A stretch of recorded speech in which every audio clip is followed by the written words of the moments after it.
great for ratings, psychologically damaging. Last night was psychologically damaging, and I fear that we are very much like when we were in the gladiator ages, where entertainment is at a price that I'm not sure you guys will realize you're paying. So we're gonna course correct before we start. Now that we've, made sure the trash can take itself out, I'm gonna play the chakra cleansing dogs that y'all keep requesting in the chat. Yes, I am looking at the chat because I want to be thoughtful. All right. Cleansing the air, the puppies.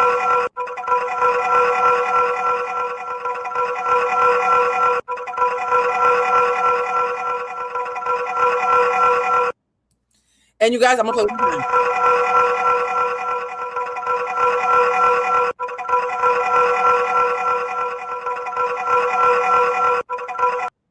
For the timestamp warriors, we are officially starting at 15 minutes and 46 seconds. We're going to start with a recap of what the reaction was last night. For those who were saying, oh my God, it was a great watch, but I felt heavy. That's why I took this one a little bit more seriously than usual. We do these recaps every Saturday. I recused myself 2 Saturdays ago because it was stupid. Last Saturday, I came back because Casa gave me hope. This Saturday, I'm coming back because Casa did more than it needed to, but exactly what it needed to, if that makes sense. So the heaviness that you feel, I am praying and hoping sincerely, whether you even like me or not, right? Whether you like me or not, because my ego is actually completely removed from this. I'm hoping that by the time you are done watching today's live, whatever interesting, unsavory, uncomfortable, or vindicating feelings you will have the language to express why you feel that way and then have the ability to move past it. That is the only thing that I want from this, okay? I don't care if you agree with me or not. I want you to be smarter so I can take y'all seriously again. Because last night I couldn't take most of y'all seriously. Not the ones who are in here, because I feel like the majority of you in here are kindred souls or at least open-minded enough to want to be on the right side of history. Yes, the sunken place. And TV is going through her ritual. I actually think last night was a humiliation ritual. That's a great point. Piper Ver 1852. I actually think the reason why last night made me so sick to my stomach while my other friends were like, oh, that was great TV, is because literally I am an empath, right? As someone who feels people's feelings a lot for a living, the collective heaviness is something that was louder than the entertainment factor. And I want you guys to have a place to put the heavy so it doesn't follow you around in tomorrow's episode or in the rest of your real life. All right, let's get started.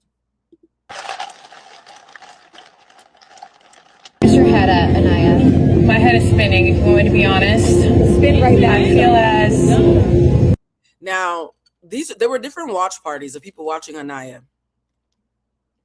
And I will say this. For those who say, because a lot of you tried this bullshit, and I want to call it out, Blue, you're male-centered because you only called out the girls this season. Where was that energy when I called out Huda last season? I went viral repeatedly last year for calling out Huda, and nobody said I was male-centered. Oh, it's because you don't like Huda. So it's not that you have a problem with me holding women accountable. You have a problem with me holding women accountable if it's a woman that you like. Because all last year, I was holding Huda accountable. I was holding Ace accountable. I was holding Shelly accountable. All last year, nobody called me male-centered. But suddenly, because it's not a Persian girl who thinks she's better than Black women, and it actually is a Black woman, because it's finally the turn of someone who looks like you, suddenly I haven't changed, but your perception of me has. What do you call it when someone's consistent and you're convinced that they're not, even though they quite factually are consistent? Ooh, could that be a double standard I'm tasting? Yeah, it tastes like a double standard. I'm not male-centered. I'm consistent. It's just your turn.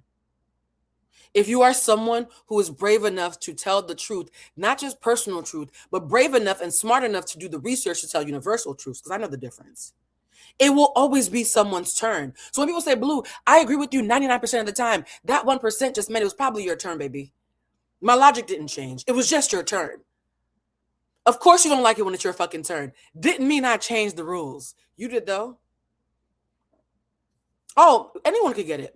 My friends and family love me because they know they always have a turn. They love me because they know I see you and respect you enough that my love for you won't let me compromise your integrity around me. Everybody, I get a turn. Are y'all kidding me? I get a turn. Do you know how many times I had to check myself? Like, bitch, you not this basic. What's going on? Tighten up. No one's exempt, okay? So, Blue, I usually agree with you, but this time I don't. Yeah, no, tough titty. I get why. I understand. And I love Black women. The fact that you guys are calling me male-centered after I literally went to the Joe Budden Network and sat in a room with 5 men advocating for Black women. When you've done more than that, come holler at me about being fucking male-centered. When I'm willing to go to the men that you run from to defend all of us, then you can talk to me about being male-centered. Let's play the reactions. Even though Carl is but I feel like the whole time I was thinking about Casey and about this. Mind you, all these girls are groaning because they're rooting for Anaya, and everybody's rooting for Anaya except for Anaya. That's what breaks my heart is I'm advocating for Anaya to stop treating herself like shit, and you think I'm beating up on her. No, Anaya's beating up on herself. I'm begging her to stop. Wanting to be by his side. So I think today I'm going to... You cut it off. For those who say energy harvesting, I think you are actually encapsulating what we're watching. And I'm making these clips longer than usual because I want you to sit with the discomfort of the viewers. I want you to understand the level of dismay and sweat and peace that was spent and spilled on the floor like blood at the Red Wedding. Shout out to Game of Thrones. If you know Game of Thrones, you know what I'm talking about. Them dragons, right? This was like the reality show version of the Red Wedding. And collectively, we paid a price for that.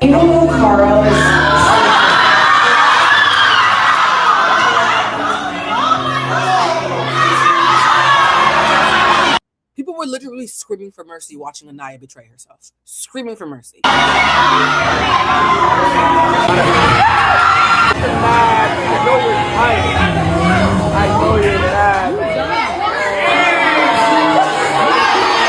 And then she sobbed. And the response to sobbing is supposed to be compassion. What if I told you compassion isn't feeling bad for her? Compassion is rooting for her to get out of her own way. What if I told you that me not letting Anaya's tears distract me from how she co-created this mess is probably the most compassionate thing I could do as a professional? Had him by my side throughout this whole Now look at the boys' faces. Again, I'm so embarrassed. Anaya is giving the speech. The boys can't stomach it because they're like, Anaya, baby, we weren't here when the girls were gassing you up. And we don't know that the girls were actually trying to talk some sense into you and you just didn't want to listen. But anybody could tell that he's not going to choose you. Why are you doing that? But I tell you, even the villa last night was a victim of Anaya. And by the way, that doesn't mean I hate Anaya, by the way. By the way, it doesn't mean I hate Anaya, by the way. I'm going to keep saying that because you guys, for some reason, think that holding someone accountable means that you have a problem with them or that you're caping for their opponent. Holding people accountable is an act of love. Ask James Baldwin. Okay, he's coming back with another girl. Look at him. Look at him. He's like, bye. Bye. Now, I'm going to start with the feedback of a fellow millennial. I forgot his name. Damn it. Where's my phone? Oh, is that what fell to the ground? I knew something fell earlier. Oh, shit, I dropped my phone. I've never done a live with no phone. Friends and family, if you're hitting me up, I'm going to find out later because my phone dropped somewhere. I'm going to let this play. This is someone in my age bracket who had the reaction that I had while I look for my phone that I think I dropped. Hold on. Love Island, Season 8, Episode 21. Spoilers, duh. What was that? What did we just watch? What did we rehearse? Why do we rehearse? The way that these folks just behaved in this episode was childish. It was rude. It was disrespectful. It was unbecoming of young adults who plan to be professionals one day. Now, we already knew that the environment of the villa was toxic. We've heard this over and over again. We've heard that it was cliquish, that it was hard to integrate into. We heard Beatrice, who was an OG, talk about the cliques that existed and the ways in which the women moved in childish ways. We saw the boys go and act in ways that were rude and disrespectful. And we also heard Soul talk about how she was isolated. And even when she was leaving the villa, the only person that went and checked on her was Jin. We saw these things play out. And now these Casa girls have to integrate into the villa after what was this performance? It was one of the worst performances I had ever seen in my life. I couldn't even sleep last night because I felt this thing. Damn, he's giving that. I was rooting for you. And by the way, guys, he's not exaggerating. A lot of people sincerely feel this upset. What happened there? When is it ever okay to talk to folks like this? Folks can feel a way about the decisions that were made, and let's be clear, every single one of those adults needed to make an adult decision about whether they wanted to recouple. 22 is an adult, 23 is an adult, 24 is an adult, a young adult, and an adult nonetheless. I'm not going to enable grown fucking people just because their frontal lobes are still working through their bodies because they signed up for this and they're causing harm to others. This is like when y'all say, well, yeah, she might have said nigger bitch and was racist, but she was only 18. Okay, that's still incredibly wrong and harmful. Okay. Or be with somebody else. And all of the side commentary was completely unnecessary. Folks can feel however they want, but they should focus on their couple. But the reality is the environment of the villa is not just cliquish. It's not just a space that is toxic. Can we all apologize to Soul? Soul called them a clique. Corbin called them a clique. Bea called them a clique. These people called them cliques independent of each other from different vantage points, sometimes on different continents.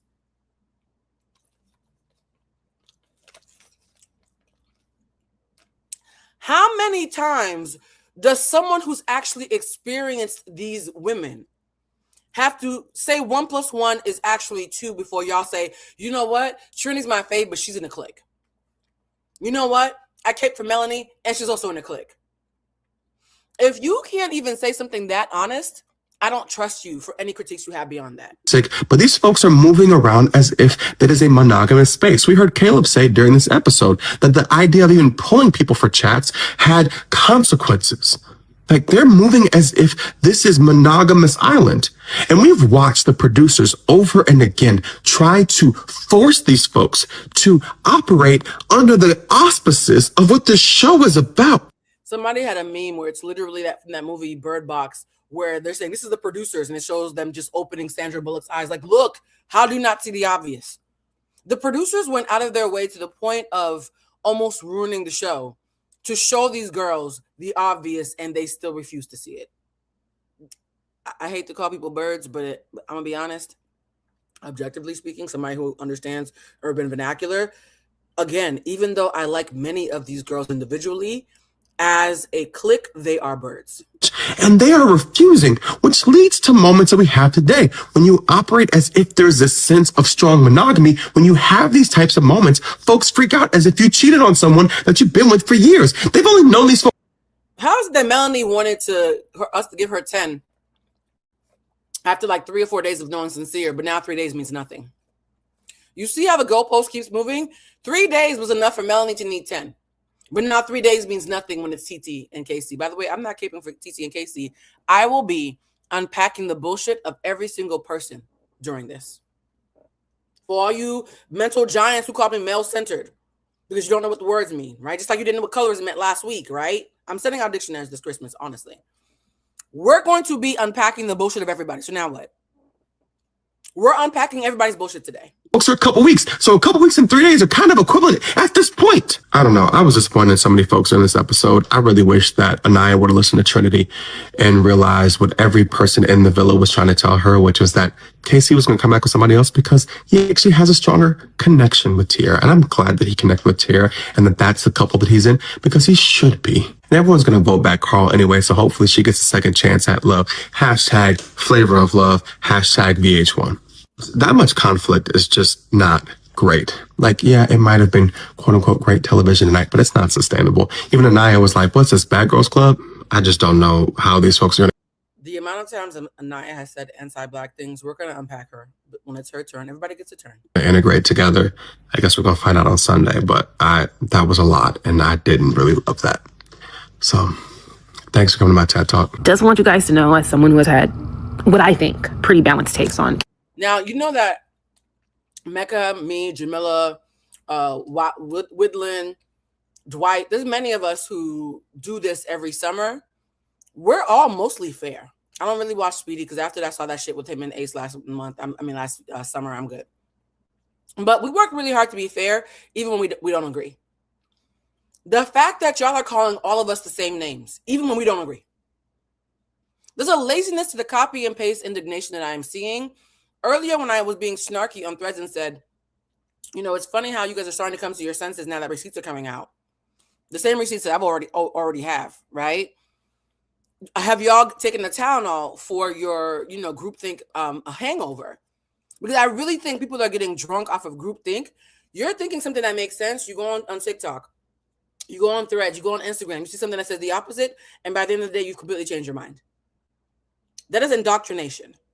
And those of us who are independent thinkers are being attacked for not sipping the fucking Kool-Aid. Casey and Anaya, like my serious ones, not my jokey joke ones. In terms of maintaining since week 2 that I don't think they're a good match, they need to break up, and then telling y'all why I think they need to break up, telling y'all where I think they both could do better, telling y'all what I like about both of them, right? Whenever I say something about the other one that is like even slightly critical, and it could just be like he should have this, she should have did this. The other one stands, come into the comments. It's either I hate black men or I hate black women. It's either... Which one is it? Could it be possible that we love black men and black women, which is why we want to hold them accountable so they can be better people? Just a thought. Just a thought. Oh, now you want to be nuanced when I have been literally making 17 nuanced videos about Love Island for the past 3 weeks. God damn. In addition to my funny ones, what I have came to the conclusion of, this is no longer about Casey and Anaya. They are just avatars. This Anti-black because you're calling them ghetto because you look down on people based on class because class is proximity to whiteness. Hope that helps. That one's not even complicated. This is black men versus black women. This is niggas trying to get they grievances off with black women and black women trying to get their grievances off with niggas. That's what's happening right now. Yep. I'm looking at all my social medias. On Twitter, I just got told that, you know, we're praising white men. We're feeding into the white man hero complex. You know, today, earlier, I got called a boy mom because something I said, I don't know. You know, I'm being booed by everyone. So I can 100% say this is no longer about Casey and Anaya. It's not. It's not. Y'all just want to argue with each other. And when Love Island goes off, we'll be back to arguing about 50-50. Soul was absolutely right. The Villa girls are definitely mean girls. They do not make any... By the way, the one thing I won't be debating today is if they're mean girls. If you watched last night and you didn't think that shit was mean girl behavior, if you watched last night and watched a bunch of girls yelling, fuck you, little boy, shut the fuck up, fuck you, little boy, shut the fuck up, and the minute, the answer for yourself, little boy, and the minute he answers, they tell him to shut the fuck up again, and you didn't think that was wild behavior, I'm so okay with this disagreeing. You don't have the kind of critical thinking that I need to even be debating with. I'm so okay. If you saw last night and think for 1 second I'm about to pretend that it's still up for question that these girls have the ability to be an angry mob. This is language that I've never used on Love Island. I make it a point to be the first one saying, don't call Alandria a mean girl. Don't call Shelly a mean girl. They're actually holding themselves in. They're actually showing this. Even when Serena got upset at Cordell, which is not the same thing as what happened last night, by the way. On her best day, Anaya is not Serena and Cordell. Get the fuck out of Dodge. Every single year, I come here and defend women, black women specifically, dark-skinned black women especially, against people who are quick to call them names. So how do you think I feel that y'all finally put me in a position where I can't defend it? A decade of defending black women at every franchise of this show, and y'all showed your asses so bad for the first time ever, y'all got me. That shit was fucking disgusting. And if you've been watching Baddies, not Bad Girls Club, because that show doesn't exist anymore, but if you've been watching Baddies and Zeus and all these other networks, and therefore you have a high tolerance for bird behavior, and therefore you don't think this is a big deal, well, I'm sorry to tell you, I'm not on the same diet, and I can still taste my food. It's a big deal. Just because you're applauding and you're giddy doesn't mean it wasn't trash. What I saw last night was garbage. Anything comfortable for any girls to come into that villa and to be able to do whatever they need to do to explore and whatnot. The way they attacked Corbin and Bermuda, I don't know how to say, what's Bermuda, whatever her name is. The way they attacked that girl was crazy. Like, first off, all real booing, right? Okay. The booing, y'all, seriously? How old are you? Y'all saying 22. I'm feeling 12. So, yeah, sure, they'll say, oh, we was just booing Corbin. No. She's walking in with Corbin. She feels like she's getting booed right now. Okay, that is her initial thought, is she's getting booed. Baby, how you telling me to stop watching when you're watching me? How about you stop watching right now? Show me how. You're telling me to stop watching something I don't like. Show me how right now. You go first. Then she gets called Persian Cat by Kenzie. Like, whoa, whoa, whoa. What's up with the nicknames? I don't know anybody up in this bitch. You know what I'm saying? So like the way all the girls were moving against the new girls coming in was just unnecessary as hell. The only reason why Caleb and his girl didn't get attacked is because Caleb didn't have nobody to. He wasn't booed up with nobody. So of course he was good, right? Then you got what's the last one? You got TT and KC. That shit was funny to see. I ain't even gonna hold you. I'm proud of KC for moving on. Like everybody's team, Anaya or whatnot. Again, I'm not team anybody. We're gonna be unpacking KC's bullshit. Everybody's getting it today. So anybody that you think I'm caping for, I'm not caping for any of them. How about that? Anaya the entire time manipulated that entire situation in that conversation, and so did the woman. It was completely a very narcissistic vibe, right? Yeah. You cannot sit there and tell a man, speak up. He's a grown man. Let him talk. And you guys keep talking on top of him every single time he was speaking. That entire thing was controlled by the woman when the man is trying to speak. I don't even know the host's name. Host, like, how do you feel? And he's trying to talk about how you feel. And everybody keeps interrupting every single time. So, yeah, no, I don't feel bad for Anaya. I don't feel bad for any of those women. And then, mind you got Mel, you got all the girls, Melanie, Anaya, and Kenzie. Y'all said, and Kata, fuck you, F you, they're boys, they're lame, they're corny, they're all this, and this. You call them all these names for days. And then you guys still chose your man. Do you know how toxic it is to completely demean, cuss somebody out, and still choose them? Mind you, the boys talk shit. But here's the thing about the word integrity, guys. And this is something that's going to shock a lot of you. Integrity doesn't mean I agree with you. Integrity doesn't mean you're a good person. Integrity means consistency of character. The boys, this is not me being a pick-me. It's just me knowing how to read words in the dictionary. The boys had disdain for the girls in the villa, and therefore they didn't choose them. You see how that's consistent? If I say I don't enjoy her, then when I'm asked to choose her, I will choose someone else because I don't enjoy her. That is by definition integrity. Corbin, the robot, had more integrity than Anaya and Melanie. Sit with that. Mind you, it doesn't matter if I like them or not. These manosphere, immature boys, right? Who like the Kevin Samuel post back in 1604 that y'all keep tagging me under that, like I can give a fuck.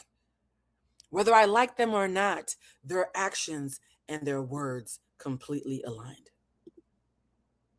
Corbin GPT had more integrity than Melanie and Anaya. By definition, that's not something you get to disagree with because words mean things. Integrity means consistency of character. I say I'm tired. I say you're draining me. I say I don't like this. I say I feel rejected. I'm not enjoying this, and therefore I stop. The girls that you're sympathizing with right now, and I'm calling them girls because saying women right now after what I saw last night is going to be tough for me. Those girls talked big shit and still tried to get their niggas back. Again, pen and paper. Integrity means consistency of character. Non-debatable matter of fact is the girls in the villa said one thing and did something else, the two that you're caping for. The boys that y'all hate said something and followed through with their actions. Do you see how you don't get to use liking somebody as an excuse not to admit their lack of fucking integrity? Anaya has no integrity. Melanie Ben had no integrity. Mind you, I was rooting for Melanie when she was doing better. I came in here repeatedly saying, oh my God, Melanie looks like ever since she took her 10, she's been cool. I'm so happy. I was rooting for her redemption arc. What did I say? I said, when you do well, I will applaud. When you want some bullshit, I will critique. I'm keeping my word. Oh my God, more integrity. You see how that works? You're going to choose the boy, the lame, the loser. Baby, that's called whataboutism. Where did we talk? Oh my God, I begged you not to sound stupid around me. Where did we mention Casa girls? What did we say? Like, okay, we're going to pause first. This is a teachable moment. What did I say about whataboutism? When someone is dealing from a place of intellectually stunted, and they hear something uncomfortable about their fave, like, hey, Anaya has no integrity based on her decision last night, as a matter of fact. Rather than sit intellectually with what they just learned, well, the Casa girls suck too.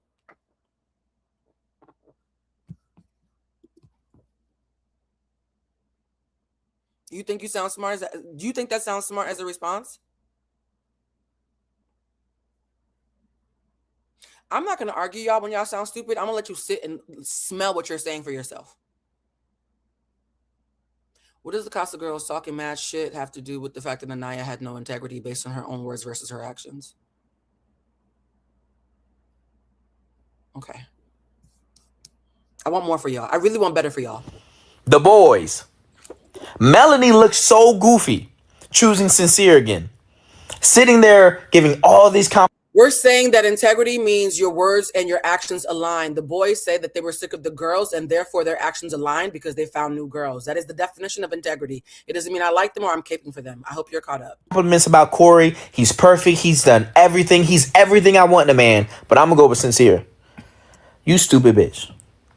Then you got Kata. You sat there and called all those boys, all those boys. They're boys. They're lame. They're everything. Mind you, your man's gay. He don't even want you for real. I don't know what to tell you. I don't know. I just feel like when Soul said that those girls made everything uncomfortable for her while she was there, I could absolutely see it more than I did before. Now we're going to start with Melanie. So because I knew that there would be people in here who were being intellectually stretched. You see, I'm trying to use nicer language, right? I'm going to find a bunch of euphemisms not to call y'all stupid. My audience is not stupid. The people who are drunk off of groupthink are compromised. See, another euphemism, right? So because I know that people are going to be intellectually stretched not to sound stupid by using whataboutism, because God forbid they stay in the point. We're going to go person by person. For those who are coming in late, the ground rules is this is an intellectual space, and therefore you have to at least pretend to be an intellectual. At least pretend, play along. We're starting with Melanie.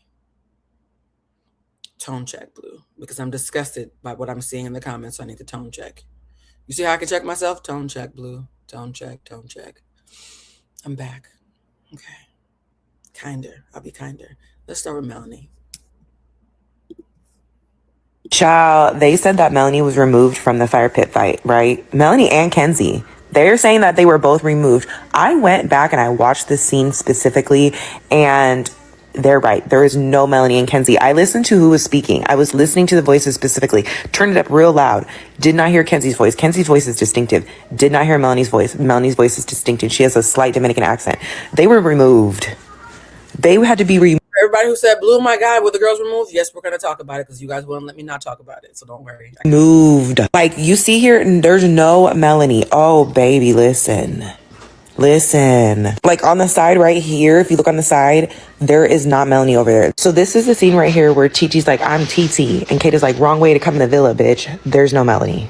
They removed her ass. Oh, shit. That's at North Philly. That's at Dominican. Chat, like the video. Thank you guys for reminding me. By the way, please like and boost the video. I've been told that that's really helpful for us to get a new audience. And if there was ever, I'm gonna say this, if there was ever a live where I want as many people, regardless of what they like me or agree with me or not, to see, it would be this one. Again, the intention is not for you to agree with me. It's for you to be stretched and for you to sound smarter. Because here's the thing, the way you critique these girls tells me how you are in real life.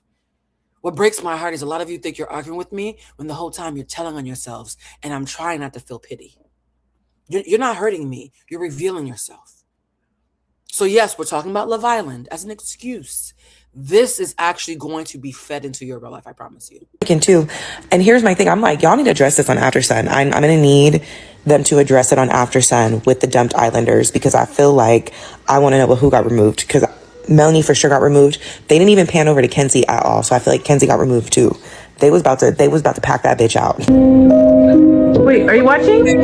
Maybe they went to the ladies' room. Actually, it's so funny somebody made that comment, because I was trying to find a definitive answer on what happened. I feel like we all know that Melanie most likely got activated because Janae from season 6 has now come forward to say that they actually were a little bit of mean girls during the Serena one. So Serena and what happened last night being different. When I say different, I mean the edits were different. What I'm hearing now is the girls might have been a little bit mean during the PPG era, but because they recognized that they were fan faves, the edit was cut favorably so that we would have a reason to still like them.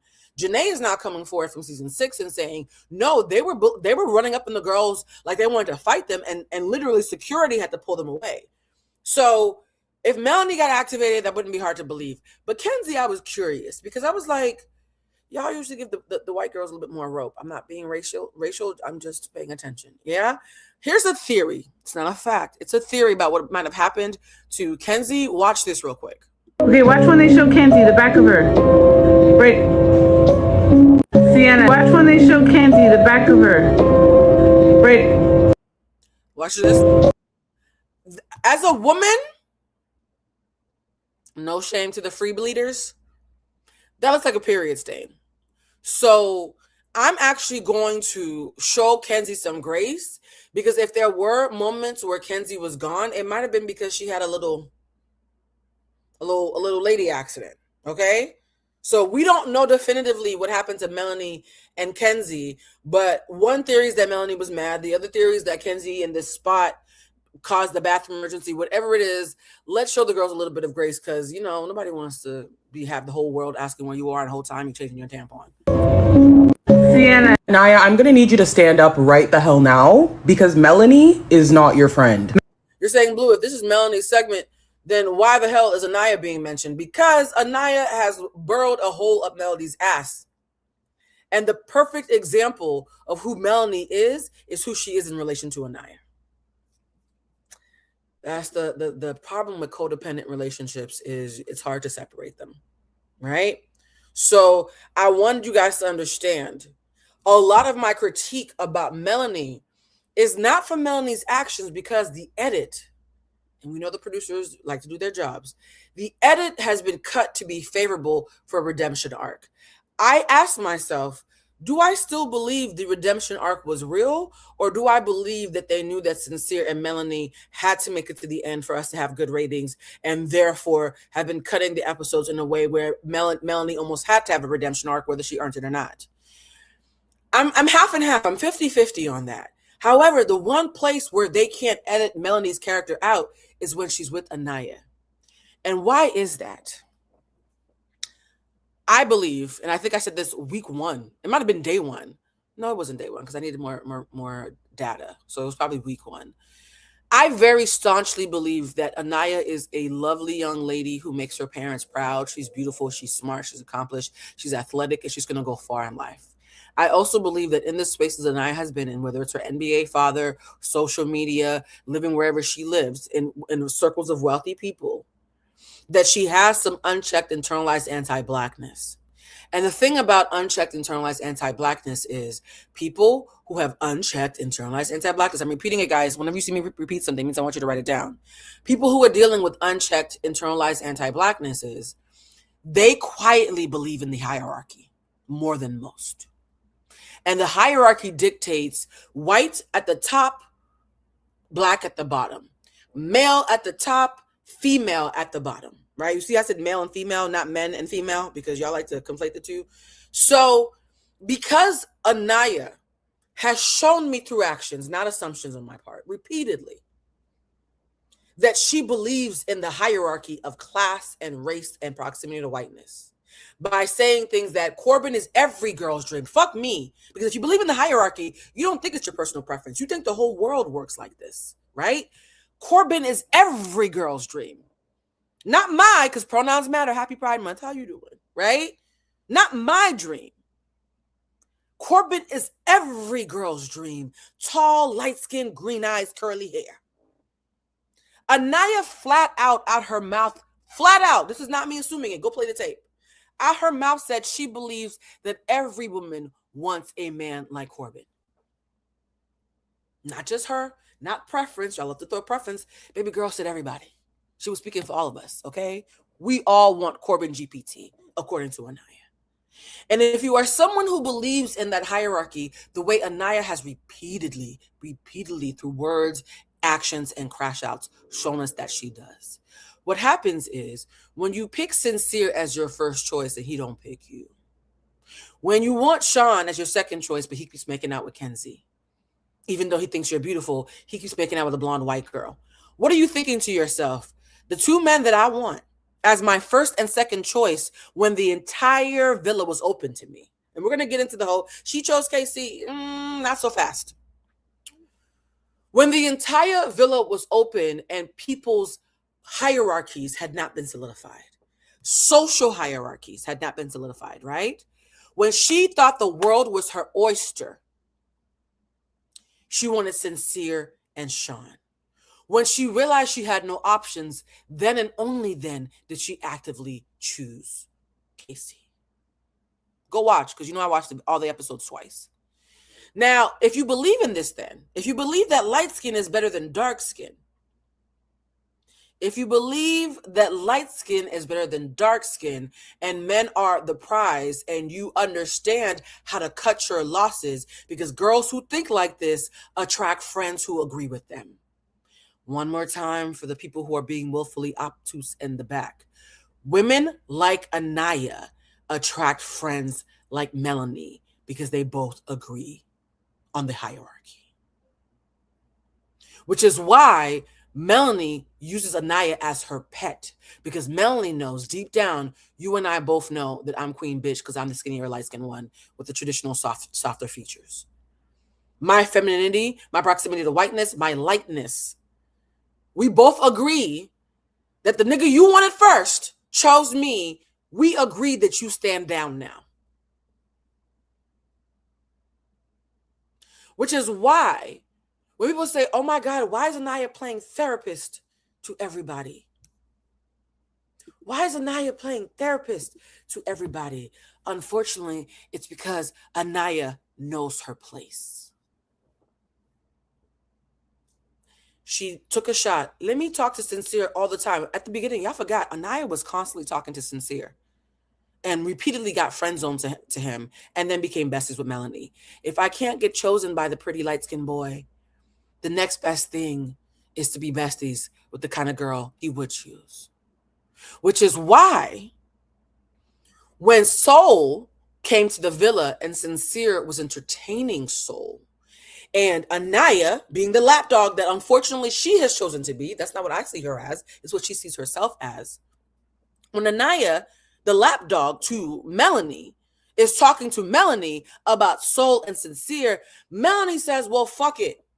If I can't have Sincere, I'm going to go talk to KC. Someone who respects you as an equal. Someone who appreciates you as their ride or die. Someone who does not feel entitled to you to be their day one sidekick based on your proximity to blackness and their proximity to whiteness would never think to tell their day one, if my nigga don't want me, I'll just try out yours. The only girl who would ever say that about you, Anaya, to your face, while you're sitting there like a dummy saying, oh, okay, is someone who knows that you agree to stay in your place. Someone who knows that you agree that she is superior. You guys never say it, and yet you do. Melanie is the type of ambiguous woman of color who is okay with being friends with unambiguous black women and women of the sort, as long as they are not getting more male attention than her. Why? Because I've been clocked Mel's tea. It's the same script that's been repeated, I don't even know how many times. Same thing with Sierra Ortega last year. Literally, Melanie is the same type of woman. She does not. Yes, the reason why Sierra never felt threatened by Olandra is because she thought there's no way that Nick would choose the dark-skinned girl over her. Ooh, see how that worked out. Think of Anaya as true competition. And this is my thing with Anaya. Like, I need you to stand up. I need you to stand up. Like, this is Mel's lapdog. Anaya is like she's kept in the corner for Mel for when she needs someone or when she needs to talk to someone. Because as soon as she peeped that Sincere was talking to this girl about the, I don't know, color of the sky, she was ready. She was like, oh, he's fucking around. And then she tells her friend Anaya, now I'm just going to pull KC because fuck it. Mind you, I know I just said this, but because I understand how tribalism works, whenever I say something that I know is going to be uncomfortable, I make somebody who's either a man and or has more proximity to whiteness repeat what the fuck I just said, because maybe you'll listen to it and take it seriously. So watch this man, watch this attractive, white-leaning Latin man repeat what the hell I said. Maybe it'll make more sense. Huh? Like she wasn't even thinking like how that might sound to the girl he's coupled up with, her friend. But she would have peeped if she was the one on the receiving end. You know, that's what I'm talking about. These girls that are like, oh, I don't know, blocking hoes at the fire pit. By the way, there are colorist people who think I'm pretty. Does that mean they're not colorist? I know the spirit of whataboutism is trying to whoop your ass right now. Please fight it. I can see that you're trying, so I'm not going to go at you the way I did the last girl. There's an exception to every problematic rule. There are white people who have clan in their family who believe that we need to stay in our place, who have a favorite black person. There are people who are homophobic who have a favorite gay. Please don't let that whataboutism whoop your ass right now. I'm begging you. They can't talk to the new dude. I didn't see, but you would have saw if you were the one on the other side. That's the thing. That's why I don't like that. And a lot of you are like, I don't see she did anything wrong, because a lot of you are the main character in every story, which I understand, but you have to take into account that you are not the only one in the world. And the courtesy she didn't give to Anaya her day one, she gave to Kenzie. Ooh, bon Dieu. My theory about Melanie was on the fence until she said to Corbin, I refuse to do anything with you without Kenzie's approval. Because here's the gag. Now that we know for a fact, I'm not debating this with any of you. Now that we know for a fact that Anaya and Melanie both agree with the hierarchy, the only thing superior to Melanie is a white girl. So the same Melanie who didn't give a fuck about taking Casey for a chat in retaliation to Sincere without even considering Anaya's feelings, on the whole extreme other end, said, oh my God, I can't even go anywhere near him. I can't go anywhere near Corbin without talking to Kenzie, because again, I know my place. They both know their place. Melanie knows she's better than Anaya and that Kenzie is better than her because white supremacy. Y'all will never be in the fucking allegations.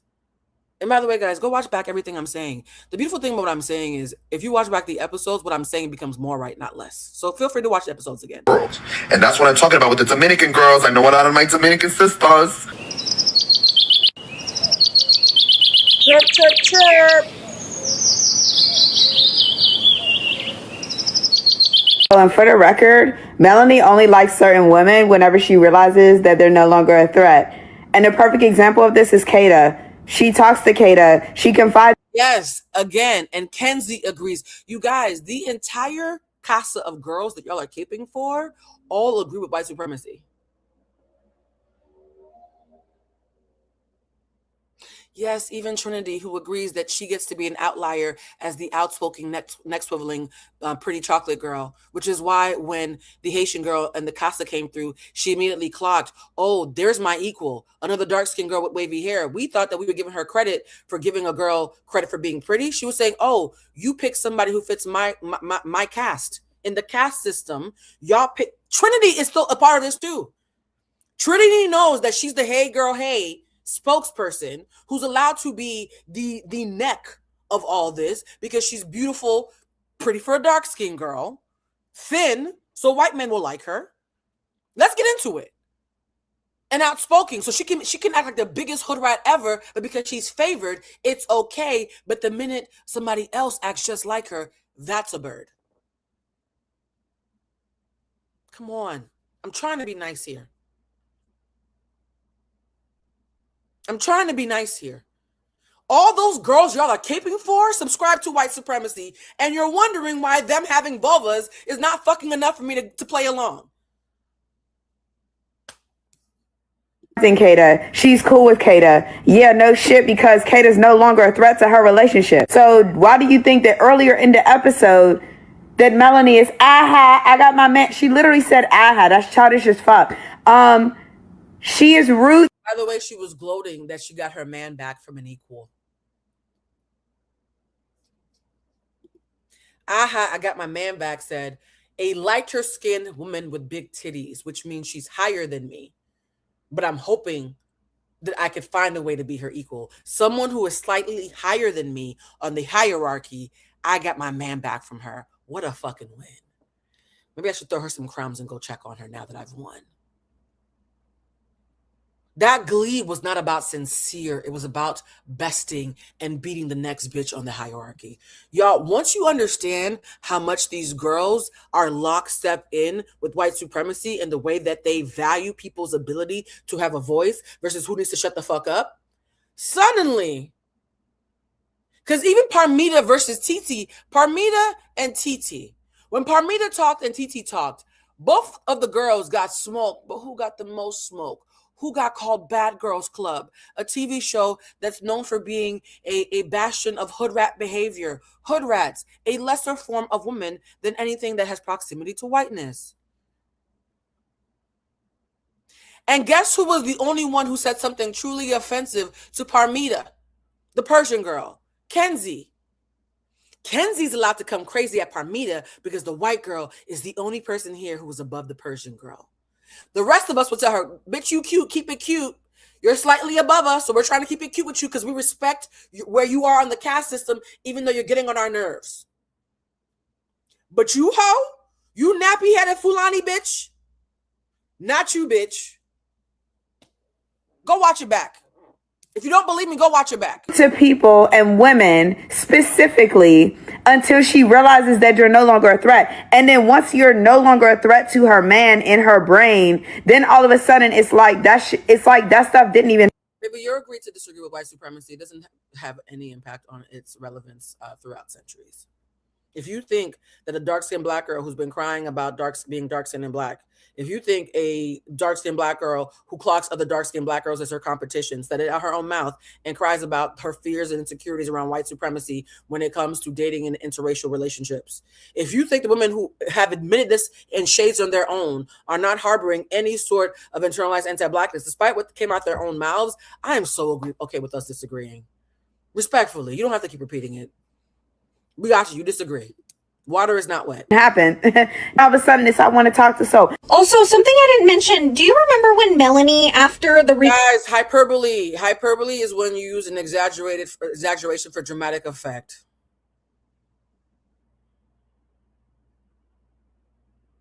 We use hyperbole here because we trust that you're smart enough not to be stupid enough to think that everything I'm saying is verbatim. I hope that helps. Out of everything you said, that's all you got is that nobody called her nappy-headed. You're relying on the semantics of that after I just broke down the systemic oppressions that are holding these girls captive. That's all you got.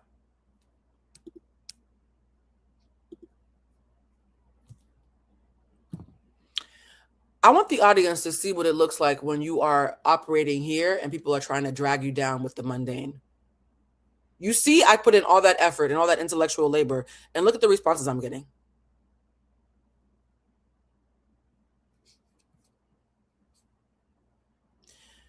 Okay, guys, I'm not putting words in her mouth. She said Fulani braid bitch. She did say Fulani braid bitch. Are you okay? Moderators, if we are going to be dealing with people who are emotionally fragile and think that I have to read a transcript, by the way, there's transcripts in here, so we will be reading transcripts. They can go.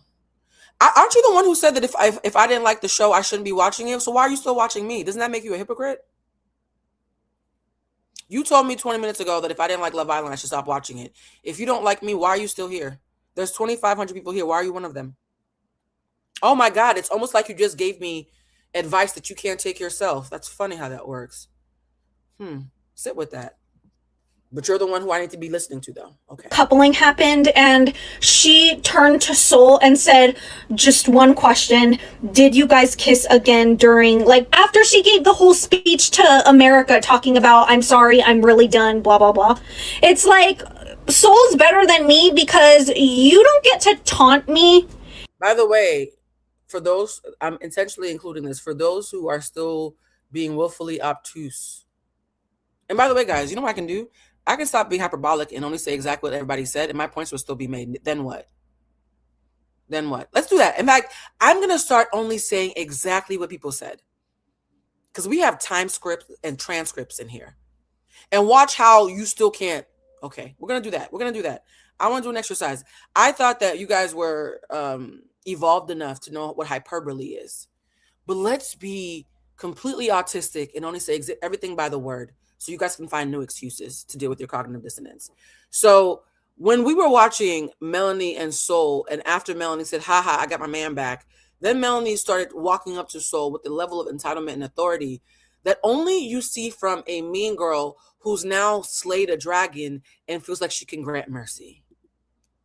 And there is something so smug about that that scene always bothered me, but I was so open to the Melanie redemption arc, I let it slide. And exclude me and utilize the #1 female bullying tactic that many of you women and young girls use this in middle school, high school, and well into adulthood and the workplace, where you all are legitimately trying to exclude other women, trying to make other women feel excluded. It's so covert that you all get to gaslight after. If somebody even chooses. Why is it looking like a baddies episode though? Who made it a baddies episode? Who was booing and saying, shut the fuck up, little boy? Who? I sound like an owl now. Sure, it sounded like a baddies episode, and yet who made it that though?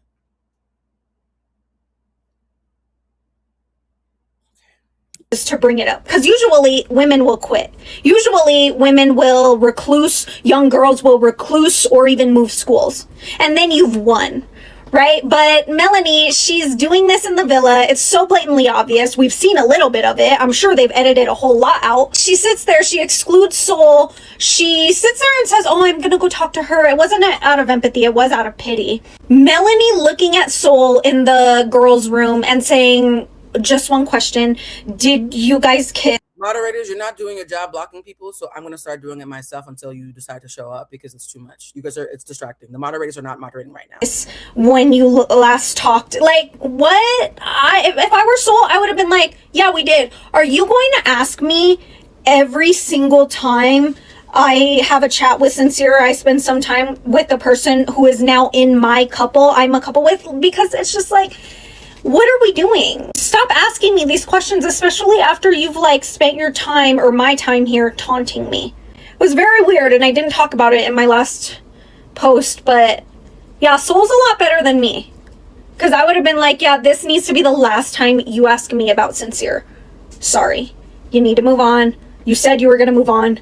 That doesn't mean coming and interrogating me every time I hang out with a dude. That's what we're supposed to be doing. We're on Love Island. The reason that so many people are Melanie defenders while also dogpiling on Soul is because they see themselves in Melanie.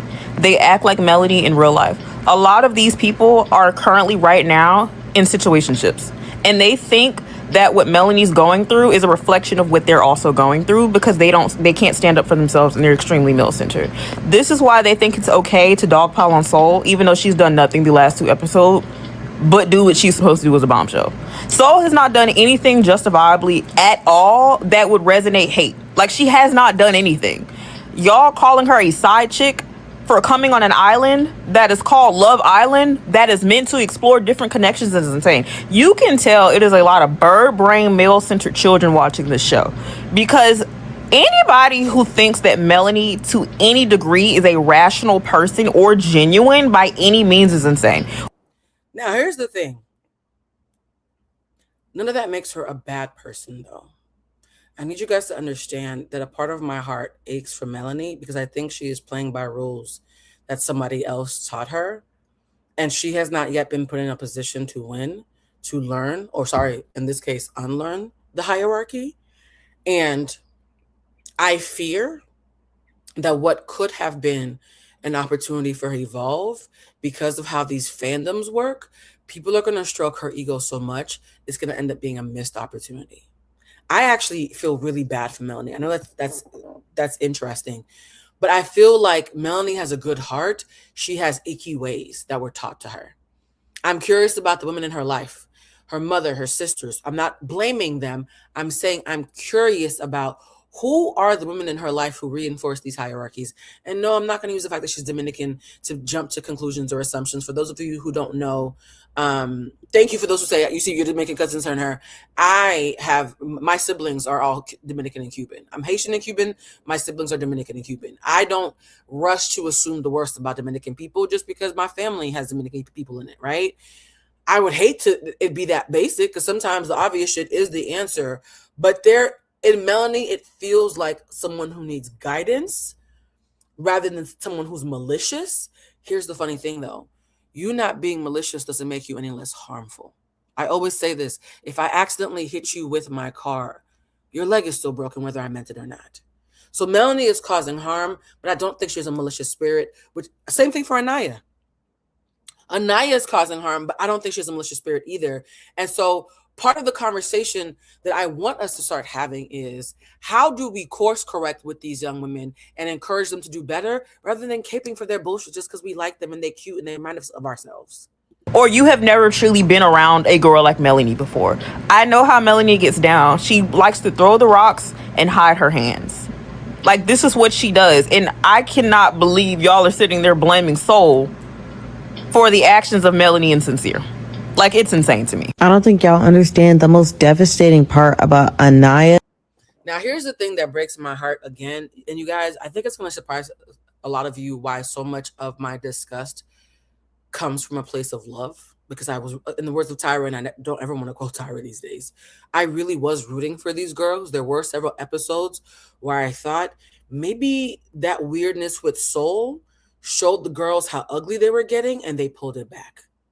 We've all had that moment where we're mad at somebody. I remember there was one time I was talking to Bridget about a guy that I was entertaining. And I was telling her how he had me fucked up, and I was going to tell him about himself, and I was going to lay down the law. And Bridget said, everything you are feeling and saying is valid. Do you really want to date a man that you have to be that harsh with, though, just to get him to act right? And I sat with that. Everything I was hearing, saying, and feeling was valid. But did I really like the person that I would have to be just for him to act right? Would I want to be that hardened, screaming, yelling, laying down the law, mothering? Do I want to be with a man who requires me to be a version of myself that I'm not sure I even like? And the answer was fuck no, which is why we're not together. I wish Melanie had someone other than Anaya to point that out. Because the fact that they talked big shit, were joking about how these men were making them versions of themselves that were driving them crazy, and yet still chose them instead of themselves. That is the very definition of betraying yourself. And here's the thing. If you believe in the hierarchy, and you know many people in the villa also believe in the hierarchy. Zach believes in the hierarchy. I don't know about Kata yet because she's too busy trying to be a girl's girl because she wants to be down. So I'm not sure about Kata. But I know Zach believes in the hierarchy. I know Trinity is struggling and buckling under the weight of the hierarchy. I know Melanie and Anaya believe in the hierarchy. I know Corbin believes in the hierarchy. The gag is, even though he's a mess too, I'm not sure KC believes in the hierarchy. I actually do believe KC is pro-black. He's just a pro-black Hotep. And Hotep used to mean something good, but in the manosphere, it's somebody who is very pro-black while also being misogynistic. And last year I said I believed that if you wanted somebody who was pro-black, go for Ace. But if you wanted somebody who was anti-misogyny, go for Jeremiah. But they both got some bullshit, right? Because Jeremiah was not pro-black. But he was very, very, yes, feminism, because the white girls and the swirly girls that he dates are feminists because they're not black. They don't have to worry about being pro-black, right? So Jeremiah was great for the feminists, but he wasn't great for the pro-black girls. And Ace was very pro-black. In fact, he over believed in that the sheen of black love would hide his bullshit. So I think KC is full of shit in some ways, but I do think he's exceptionally pro-black. Which is why the speech that he gave Anaya, even now, I don't think was insincere. I think he, in the same way that Corbin was like, and here's the thing, guys, Corbin can be a fuckboy and still clock women, because who better to clock women's personalities than the predator who wants to get a kiss from them? Did y'all ever not think about that? Am I the only one who's ever realized that sometimes fuckboys have the clearest insight into women because they need to know what kind of women they can play with and what kind of women have too much integrity for them to mess with? If you ever want to get a very clear view into how you are objectively being viewed by predatory men, ask a fuckboy. A fuckboy who loves you will tell you data points about yourself that your closest girlfriend can't because she's too close and she's too nice. Yes, it's a pick your poison sort of thing. So I believe that the irony is in this anti-black space where the black women are buckling under the weight of, and the brown and black women and the white women are all subscribing to this anti-blackness that is more quiet and covert than we've seen previously. The black man who is immature, misogynistic, a people pleaser, struggling because he's risk adverse and doesn't always tell the truth about how he feels because he'd rather be the good guy than the honest guy. He's ironically, though, incredibly pro-black in comparison to them. Bryce does not operate outside of the hierarchy. We're gonna get into his bullshit in a second. I disagree with that adamantly. So in this thing that we have of everybody is subscribing to this hierarchy, Anaya sees Kada and Melanie talking shit about their men. They ain't shit. They ain't shit. Fuck them. They ain't shit. And then these girls go first. And these girls pick their men who they've been talking shit about. Lack of integrity, by definition, not opinion. Integrity means consistency. It's inconsistent to say a nigga ain't shit and then choose him in the next breath. It's inconsistent, right? Lack of integrity by definition. She sees her two homegirls who she is vicariously living through because she's not getting chosen the way that they are. She sees them take a gamble on their men after talking big shit and still getting chosen. And for a second, she forgets her place and decides to take a gamble as well. Oh, baby. And Melanie sitting there like, I miss my man. Only one of them's getting their nigga back. Sincere is getting his bitch back. Melanie is getting her nigga back. Anaya is not getting her nigga back at all.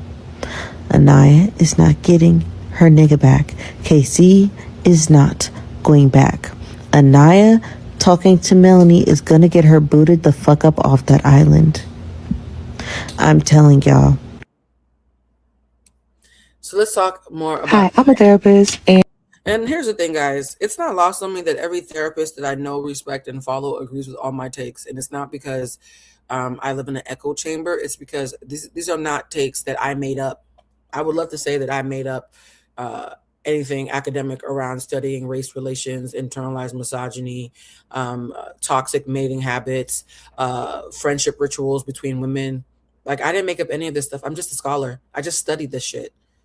So unless somebody is on some bullshit, every therapist, person who works in this field I know is like, yeah, that's exactly what's taking place. This is not a Scooby-Doo mystery to those of us who have the framework and who have studied this for a living. I'm not a therapist. I'm an EQ coach who specializes in ego death. I've spent 20-something years doing this. I'm going to keep saying this for the new folks, right? Because there's 2,600 of you in here. I'm not sure how many of you have been here before. It's not lost on me that without even thinking about it, I was like, there's no way that people in this field don't see it the way I see it. And sure enough, they all do. So we're going to have a therapist explain to you guys the Anaya and Melanie mirroring effect. This has been talked about pretty heavily on threads recently, but I've been mentioning it in my group chats for quite a while. Anaya is mirroring the girl who's higher than her on the hierarchy. She's mirroring Melanie, right? And part of her mirroring Melanie is her issue.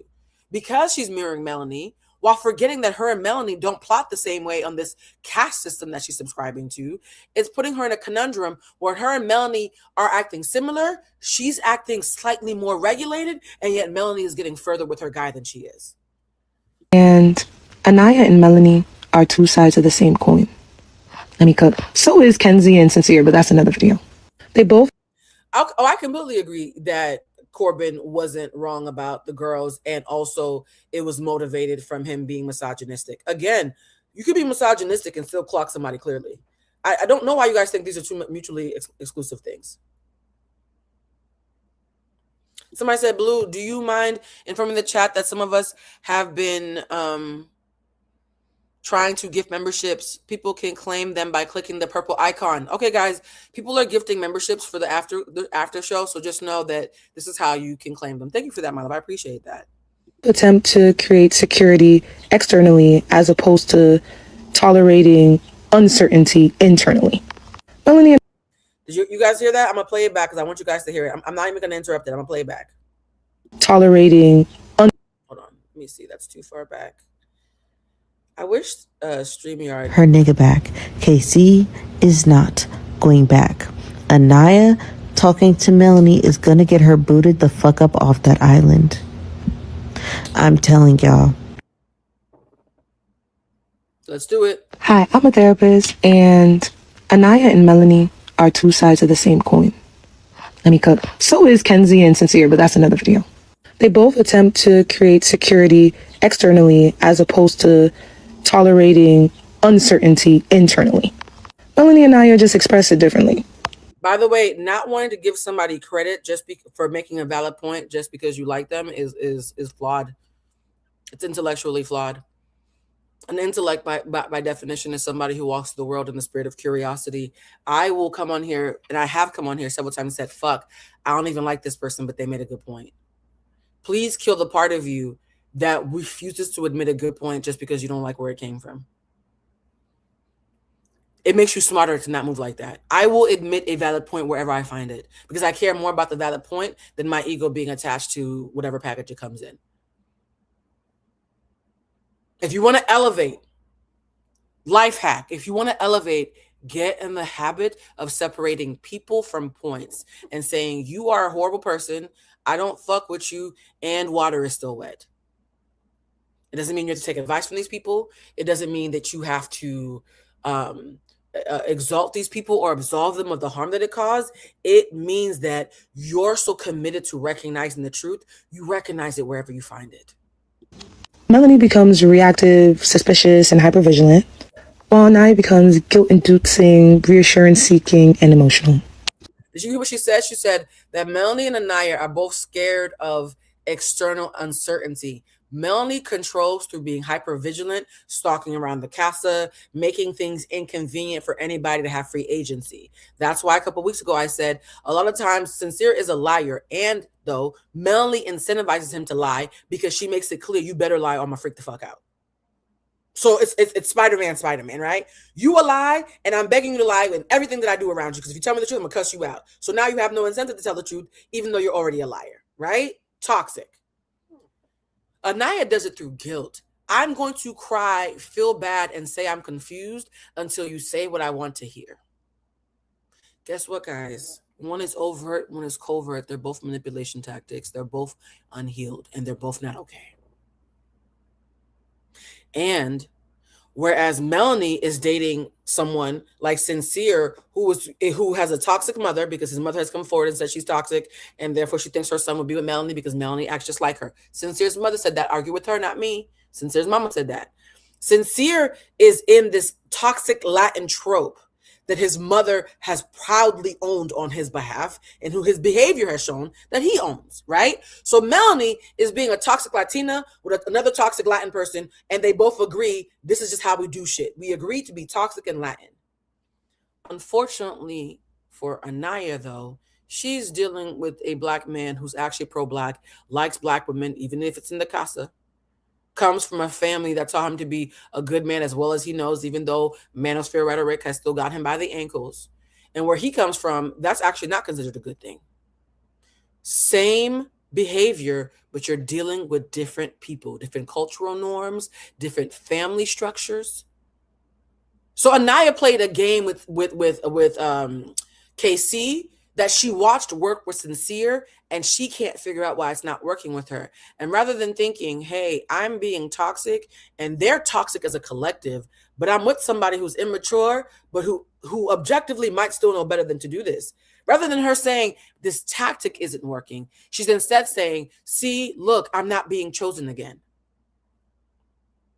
For those who are saying Anaya had great instincts, so we owe her an apology, bullshit, that's called confirmation bias. It's easy to be right when you go out of your way to make the thing you're scared of happen. It's easy to be right when you go out of your way to sabotage relationships and ensure that your greatest fears will happen. That's not instinct. It's a declaration of war.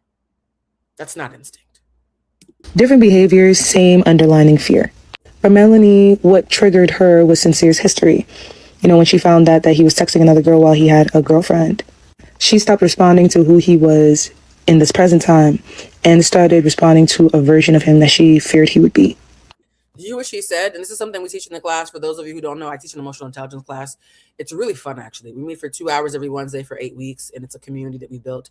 And the link is fall26.eventbrite.com. Again, that is fall26.eventbrite.com. I think we have a couple more tickets left for the fall class.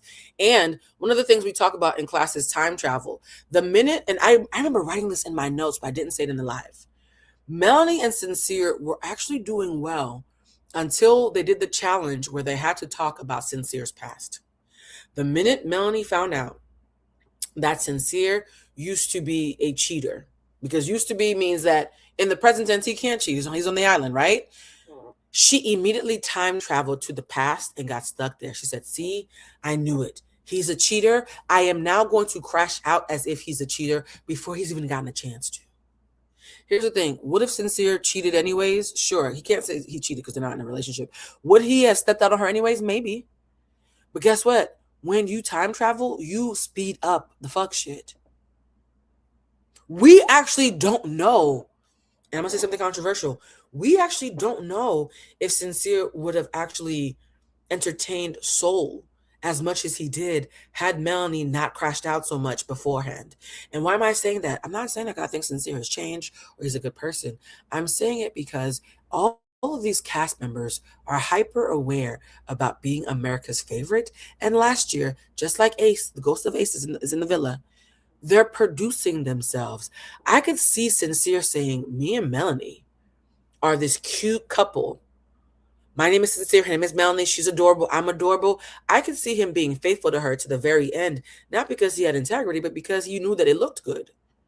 But any incentive he had to play along and at least behave in the villa went away when she started pre-crashing out because she was time traveling to his past. Here's the thing, guys. If something's bad's going to happen once, why help it happen twice? Why double the pain? Just saying. She started treating him like a future betrayal waiting to happen. So she started treating Sincere like a future betrayal waiting to happen. Please go back and watch the episode where the game was played. Literally the second they talked about his past, she superimposed it into the present and made it an inevitable future. That is self-sabotage by design, guys. That's not me blaming her for his behavior. It's me saying that she incentivized the crash outs that he had. And therefore, because he's weak, when you're dealing with weak-minded people, if you act away, they're going to act away. The fact that people can act a certain way towards me, I'm going to always be me. You know how long it takes to be that mature, to be you, even when you're being attacked or being de-incentivized to be yourself? Sincere and KC are not strong enough. So again, they are immature. I'm not shooting them bail. I'm trying to empower those of you who are caping for Melanie and Anai because you see yourselves in them to realize how you're co-creating the fuck shit that you see in your real life while saying, oh my God, I'm so jinxed. You're not jinxed, baby. You just have really bad habits. her excitement about bombshells, her flirtation, felt just less about genuine exploration as opposed to just control. Yeah. However, when Sincere pulled away and started pursuing Soul, all that independence slowly slipped away. Yep. Suddenly, she wasn't interested in exploring. She wasn't excited about exploring bombshells. She just wanted her man. She wanted... You guys, when I talk about this hierarchy, we know the hierarchy as follows it. Sorry, as it pertains to female beauty standards. But who's above all women in this hierarchy that these young ladies have subconsciously subscribed to? And I'm saying subconscious because it's the kindest version of this. The kindest iteration of this is that it's subconscious. If it's on purpose, then they're assholes, right? So me saying subconscious is me throwing them bail. Compassion is showing up on this live, whether you are enabled to recognize it or not.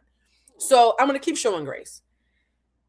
If I subconsciously subscribe to this hierarchy, the only thing above a white woman is men. So even if my man shows his ass, him choosing me means I've bested everybody. This is the foundation of pick-meism, by the way. Yikes. A lot of reassurance, security, and certainty from the partner that she's kind of been pushing away. As for Anaya, she presents slightly differently, but the pattern is exactly the same. Yeah. Anaya is really good at saying the right thing to KC, like, I don't want to limit you. I want you to explore, like, have your experience. But emotionally, her reactions communicate something extremely different. How do you tell somebody to explore and then crash out when they explore? You guys keep debating if KC told Anaya he was exploring. Fuck if KC told him. Anaya told him to explore. Go watch the episodes. I did. How do you tell someone to explore and then repeatedly crash out every time they explore? The moment Casey expressed attraction to Soul, she cried. The moment they had a conversation, Soul and Casey, she interrupted. And what makes it interesting is that Casey is not a person who looks like he's pulling away. Yet Anaya is still seeking constant reassurance. Casey eventually pulled away, but it took a lot of constant reassurance for him to pull away. And we're going to get into the forensics of that. We are going to do a surgical analysis of what I believe the true villains are, and they're not who you think. I have a very unpopular, maybe it's not unpopular, let me not claim that for myself. I have a very provocative opinion about who the true villains are, and it's not what you guys have been saying. But the reason why I think it's two sides of the same coin is because both women struggle with uncertainty. Both unintentionally put pressure. Let me tell you something. Amora's not coming back, and even if she did, no offense, the minute, and I'm going to say something that I didn't know I was going to say, but since you said Amora's name, I feel compelled to say it. The minute, the second that I saw Sincere kissing Amora, I knew that he was going back to Melanie. Amora is not his type, and she is a plaything. Sincere knew that if he got with another soul, another competitor, equal and or superior in the eyes of Melanie in the hierarchy, that she would crash out and he would not be able to get her back. He knew that if they sent pictures of him kissing Amora, she would see him making out with a dark-skinned girl and say things like, well, that must be a challenge. You guys didn't ask yourselves why Melanie found it so hard to believe that Sincere was kissing Amora outside of the challenge? Sit with that for a second. What could it be about Amora that made it so hard to believe that Sincere was kissing her outside the challenge when it was Soul, them just talking was enough for Melanie to feel deregulated? I'll let you guys answer that question. Why do you think Melanie was quick to see Soul as a threat, but literally saw Amora getting tongue kissed and still couldn't believe that it could be outside of a challenge? She's an inferior. He's kissing a dark-skinned girl. Are you sure it's not a challenge? Can we all sit with that for a second? He's kissing a dark-skinned girl, and therefore I'm convinced it has to be a challenge, because I know that we both know that there's no way he'd want to kiss. Shout out to Monique. There's no way he'd want to kiss the dark-skinned girl for fun. But if Soul had just scrambled him some eggs, Melanie would have burnt that filler down. Come on, y'all.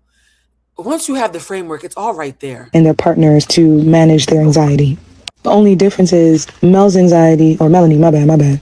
But yeah, that looked like testing, distrust, and hypervigilance. While Anaya's anxiety feels like fear of abandonment, reassurance seeking, emotional. Anaya doesn't want KC. Anaya just doesn't want to be left by KC. I hope you guys know the difference. I said this before on my Threads page before I decided that I wasn't going to be on Threads anymore and just have this conversation with you guys on YouTube. Anaya's not upset that KC is with someone else because she likes KC. She's upset because KC didn't choose her. A pick-me wants to be picked. Fuck the dude. She wanted to be chosen by KC and for her to be the one, if they didn't get together, to reject him. She's in competition with whatever girl he likes, not because she even likes him. You guys see these girls crying and you don't understand. Do you not watch Dateline? A man can unalive somebody and cry. That's called an ego tantrum. A woman can be dumped by the guy that she don't like and cry. Ask me how I know. I literally see 450 plus clients a year, according to my Square metrics. Out of my 450 clients that I see a year, I can say maybe 20% of them have actual heartbreak. 80% of them are having ego tantrums. I listen to people crying all the time, and it has nothing to do with their heart being broken. So when you say, Blue, how do you watch Anaya cry and, not feel so bad for her? The answer is because I know the difference between an ego tantrum and a broken heart.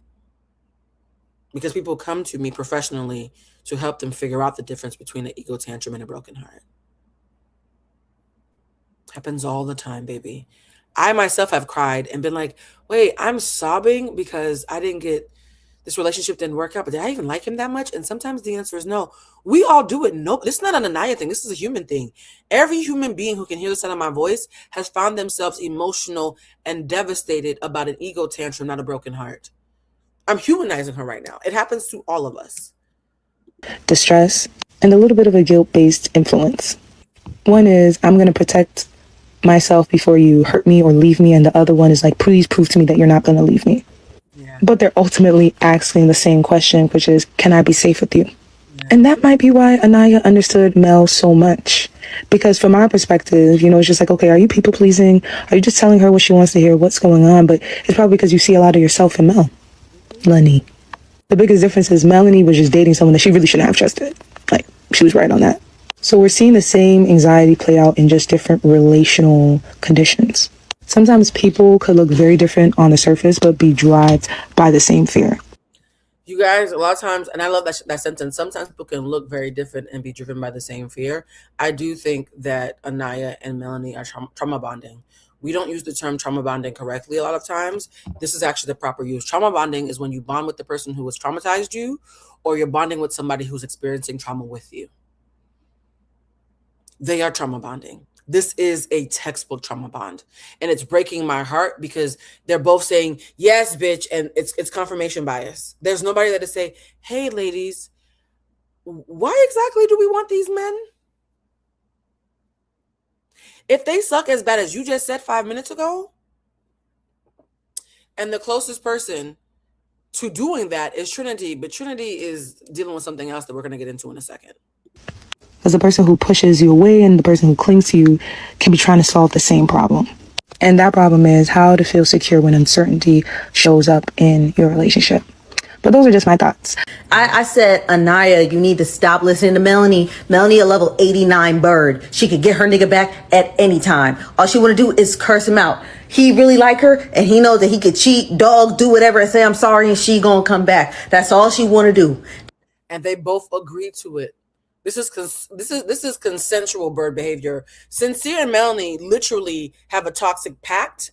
And so even though I am upset for people, they're adults. They're choosing this for each other. So it's almost like what is Melanie and Sincere, it's Bobby and Whitney. I gotta respect it simply because it's two consensual adults choosing to go down in flames together. Anaya and Casey's very different. That's all Melanie want to do in her life. Anaya, you don't want those problems. Stop listening to Melanie. You got different shit. You haven't been tested before. It's not the same. Soul brought Melanie and Sincere closer. Soul put a wedge between you and KC. Did you hear what she just said? Soul brought Melanie and Sincere closer. Soul put a wedge between you and KC. That's why I want Anaya to please be unhanded from the shackles of living in Melanie's shadow. You guys are not playing by the. You guys are playing by the same rules, but you're not in the same circumstance, and it's having very different results. I promise you, if we were to hypnotize Anaya right now, and I've done this with a client before, I didn't hypnotize them, but we kept on doing an exercise where we kept on whittling it down and down and down to what was bothering her at the core. When we got to the core, she was shocked. I wasn't, but she was very shocked. She was like, oh, I just wanted to be chosen. I don't even like this motherfucker. I still don't believe Anaya ever liked Casey. And when y'all say, but Anaya, Casey is mad that Anaya didn't pick him the first time, but Anaya picked him every other time. I'm going to hold your hand when I say this as a older woman. And by older, I mean over 35, right? Because a lot of these kids are under 35. And I try to, even though I'm not using their age as an excuse to show them overextend grace, I do try to remember some of them are young enough to be my children. How do I say this? Men talk. Casey knows that this is going to hurt me to say this. I'm going to pause. I feel like I'm breaking the fourth wall more than I plan to, but I want to say this. Men talk. These men squawk. They are brutal. with each other in their honesty. We've already seen shades of it. You're all grossed out by the editor's producer cut of what these men say to each other. So you can just imagine how they talk to each other when the cameras are not rolling. You are out of your fucking mind if you think Casey's not aware that the only time Anaya really had a choice was that first night, and that every night since then, she didn't choose him because she didn't have a choice. Nobody else was coming for her. I chose you every time. Those weren't choices, baby. Anaya chose Casey every time after the first night. The first night was the only choice, baby. I want to hold y'all's hands when I say this. None of those men were checking for her. Choice means alternatives. Choice means I could do this or I could do that. If only one man is checking for you or you go home, you didn't choose Casey. You only had Casey.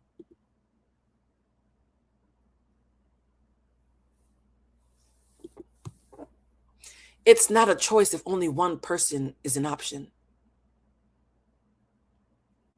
I'm going to keep repeating this because you guys didn't know what colorism meant. You didn't know what male-centered meant. And now you don't know what choice meant. You can't say, I always chose KC if KC was your only option after the first night up until Casa Amor. So the first night, you didn't choose KC. The night when you actually had opportunities, the night when you actually had choices, you didn't choose him. And then the last night, you don't choose him because you like him, because you spent several days talking shit about him. You choose him because you wanted to be picked by him, because you just watched your homegirls get picked by their OGs who they were talking shit about, and you were hoping that this would prove that you're as good as them. First night and last night. When you had a choice, you didn't choose him. When you finally had a real choice, you finally chose him. You've only chosen him once for real. Last night was the only time that Anaya has sincerely chosen KC, and that's why she cried, because she didn't get chosen back. And that hurt her ego, not her heart. And for those who are saying she explored with Sean, but what happens to the hierarchy? At the exact same time Sean was trying to talk to her, Sean was kissing Kenzie, and Anaya knows better than to not know her place when a blonde white girl is in the mix. Anaya was never going to compete against Kenzie. Anaya didn't back off of Sean because she didn't like Sean. She backed off of Sean because she knew she couldn't compete with a blonde white girl. I need you guys to really, really, really be granular about how you're unpacking these things. The word choice is being misused a lot here. There was different things that happened. I said, she don't, and all the girls said it to her too, but they just knew to lie whenever she was like, it's all my fault and your eyes. By the way, the girls are lying to Anaya as much as KC is, but y'all not ready to have that conversation yet, huh? Allah literally told me not to do this. Because if you had told me it was my fault at that point, I'd have jumped. That's not even funny. Like, that'd have been it for me, boo. Just give her a minute. Just give her some time. Cause whew. Are y'all not peeping that the mere thought of Casey exploring Seoul, a girl who's not even in the villa? And I put this video in as the last talking point in Anaya, because this is the most polarizing. So you guys, everybody's not gonna get the same amount of time. Some people, the nuance with them is whooping your asses more than others. So people who I see the cognitive dissonance is louder are going to get more time. People who we all agree they're on some bullshit are going to get less time. So it's not democratic. We had to sit with Anaya because Anaya has y'all fucked up.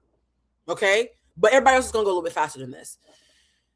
I knew, and I knew it before, but I confirmed how much Anaya was fighting an internal battle when it comes to KC when Seoul left. One thing I will give Melanie, and maybe because she's higher in the hierarchy that these girls are subscribing to, once Melanie gets her man back, she don't care about nothing else. Melanie is so male-centered, that word used properly, not me. Melanie is so male-centered, as soon as she gets her man back, fuck everything, she's good. Anaya is so haunted by her fears of abandonment and her convictions around being inferior that even when Seoul left, rather than gloating like Melanie would, she was so haunted by the idea of, but you still would have chosen Seoul though if she was still here though. Do you know how much you have to hate yourself internally? How much you're battling with a feeling of inferiority? That even when your op has lost and is gone, and you should be taking your victory lap, you are still haunted by the idea that they still might have could win. Anaya is haunted by Soul. Soul's at home. Y'all keep talking about how Soul won't leave it to go. Anaya won't let Soul go. Everybody's like, oh my God, Soul's out the villa. Why would she stop talking about the girls? Soul's out the villa. Why won't Anaya let it go? Melanie would have. You see me shoot Melanie? Melanie would. The minute Soul was gone, Melanie was sleeping good. Pissed Anaya off. This is the same girl who said that she's okay with people exploring. She's okay with Kate. He probably is, and that still has absolutely nothing to do with what I'm talking about Anaya, because we don't do whataboutism. Both things can be true. Hope that helps. Casey exploring. She says that all the time. I don't give a F if you explore. But the mere thought of Casey being the one to advocate for Soul to stay because he wanted... That's a lie, baby. We're going to unpack that. That is a bold-faced lie, and we're going to have a long video of timestamps about why that's a lie. Lie. Oh, that's such a lie. Don't ever write that again. Respectfully, I'm not mad at you. We have a whole segment about how much of a lie this is. To explore. The one thing she said she doesn't care if he did or does. She got mad. And y'all support Anaya. Like, I used to be an Anaya fan, but this is some BS. And let me just say, I'm not voting for Carl to come back. I don't want Carl to come back. Why would I want Carl to come back to somebody who doesn't want him? Y'all are weird.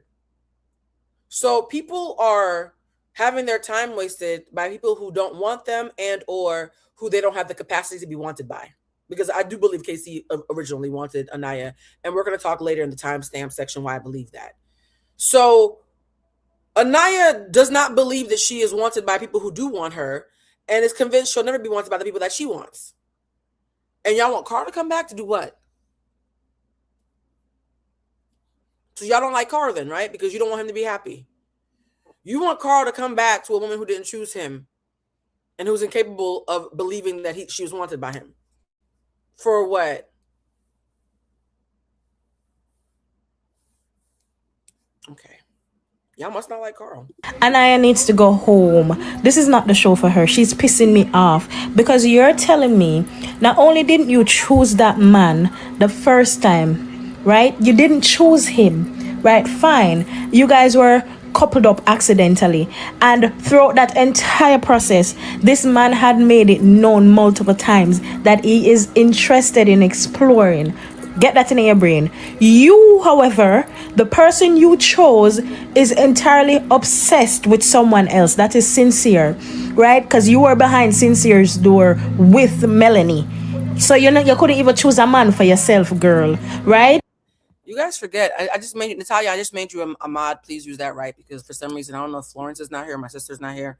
I don't see the moderation's a little bit lacking today. So thank you, Natalia. Gia, thank you for what you're doing by yourself. I recognize you're one person. Did you hear what this beautiful Jamaican woman just said? On the first night, the first thing that Anaya, I'm thinking about my papaya. The first night, Anaya and Melanie bonded because they were the women who wanted Sincere. Did y'all forget that? For those who don't believe my theory, it started on night one. On night one, they bonded by being the women sitting behind the door waiting for Sincere. The one who got picked, a girl. The one who didn't get picked, sidekick. This was night one, guys. This was 9-1. For the people who are being asked to be removed, Gia and Natalia, please remove them. Thank you, my loves. So you tried to talk to Sincere, but you were friend zone immediately. So not only did you realize that you do not have any other option, so you are stuck with Casey. So what you tried to do, you tried to sabotage any effort this man wanted. No, when we were talking about first and second choices, there was a lot of competitions where it was Anaya and go watch the video back. It was Anaya and Melanie were picking a lot of the same answers. A lot of the times they wanted, she wanted Sean, she wanted Sincere, she wanted Sean, she wanted Sincere. The entire time that they were talking, and if it's not the door, then it's something else that I'm visual. Like I'm seeing it in my head, but I want to make sure I'm getting it right and not conflating it. There was a moment where they were talking about who wanted Sincere. And I remember explicitly, those of you who watched the episodes back, please let me know which one it is. And they were like, oh, I want Actually, I have it in my notes. I can just look it up in my notes.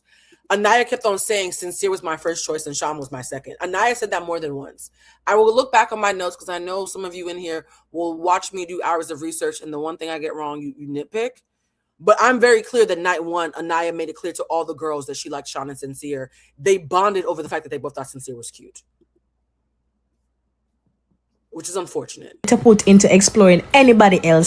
By the way, I love Corey. I really wish that Corey had stayed. I thought he would have been great for Melanie. This was breaking my heart.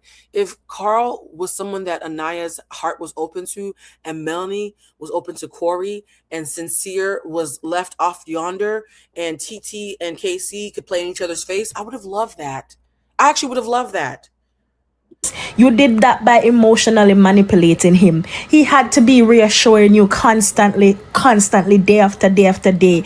If he tries to talk to anybody, you interrupt, you cry, you manipulate him. But he still tried to be honest with you and let you know, say, if nobody come and may have a connection with them, mega explore it. He made that clear to you, right? This man did not leave the villa to go to Casa telling you that he's gonna stay loyal and you guys are locked in. No, you know he's open to exploring. You saw the postcard, you saw the video. So at what point did you think in your head, you know what, I'm going to stay loyal to Casey, I'm gonna stay single and hope Casey come back to me? What gave you that idea? Was it because you see your other two friend them man come back to them? You don't have what they have, and that's the sad reality. I just confirmed it. Oh my god, I'm so good. I have notes. It says here, night one. What the fuck is this? Anaya and Melanie have chosen Sincere, and he chose Melanie. I wrote this before he even chose because it's so obvious. Mackenzie chose Zach. Anaya and KC are together by default. KC feels a way about it. He's immature. I'm not sure she likes black men, though. Let's see how this goes. I wrote that on June 2nd. So I've confirmed it. They bonded on that. I knew I wasn't crazy. Y'all were in here trying to make me sound crazy. Shout out to me. Am I having notes? According to my fucking notes, on night one, Anaya and Melanie bonded as the only two women in front of Sincere's door, and Sincere chose Melanie. And from that point forward, the hierarchy was set. Ooh, bon Dieu, I'm so happy. Had something good with Carl and you went and do this. No, you need to go home. You need to come off from a screen because you're pissing me entirely off, girl. You need to come out. I'm not voting for Carl. You need to go home. And I'm not defending Casey, but at the end of the day, everybody is in this for themselves. And he has said it time and time again. He want to explore. And you guys, whenever I read my back notes, I feel like Negrodamus. I feel like a soothsayer. My night one notes are always so like naively on point, which is why when I'm trying to give y'all a heads up and y'all fight me, I'm like, at what point have I earned the right for y'all to believe me a little bit? Like a little bit. We're like 2 years in now. But yeah, this has been happening since night one, guys. And guess what? It happened before KC was even in the mix. The reason why I keep on saying stop with the whataboutism is because I started clocking Anaya and her stuff before her and KC were even coupled up. So y'all blaming it on KC when it preceded that. Sorry. You try to hold him back. You project saying, oh, I don't want to feel like a safe option. She's very Virgo. That's why she can't admit when she's wrong. I'm a triple Virgo. I had to go to therapy for it. Her being Virgo is why she can't take the L. Virgos, Tauruses, and Capricorns suck at taking an L. For you, first of all, Casey was your safe option because the man that you chose did not choose you. You were paired with Casey because of default. So he is your safe option, and nobody else in the villa was. Oh, please, can we leave Alandria out of this? Nobody in the house reminds me of Alandria. Nobody. Respectfully, nobody. Please, I'm begging you to leave Alandria. Let her rest. Was exploring you. I remember one episode, Casey was like uplifting you, telling you that you're strong, black, and independent. Because I feel like, in some sense, you were probably saying, oh, you don't think they're attracted to you. So Casey had to be uplifting you, right? So you had no option. You were stuck with Casey. Did you hear what she said? Do you know how much of an asshole you would have to be to hear Anaya saying, I don't think you want me, and you are attracted to her and not uplift her? Y'all call Casey performative for that speech. Casey's not perfect. We're gonna get to him in a fucking second. We have a therapist tearing him to shreds. So don't worry. He's gonna have his turn. But if you are a people pleaser and you see a woman who you're attracted to and want to date crashing out and constantly asking for affirmation, you're gonna lay it on thick because she's begging you for it. Have y'all never dated men? Fuck men. Have y'all never dated lesbians? Have y'all never dated women? The world is full of people pleasers who, if anybody with a heart and a little bit of people pleasing and no therapist who was sitting in front of Anaya would have given Anaya a pep talk. Because Anaya is begging for one at all times. Overtly and covertly. She's a pretty girl with pretty dog eyes who goes,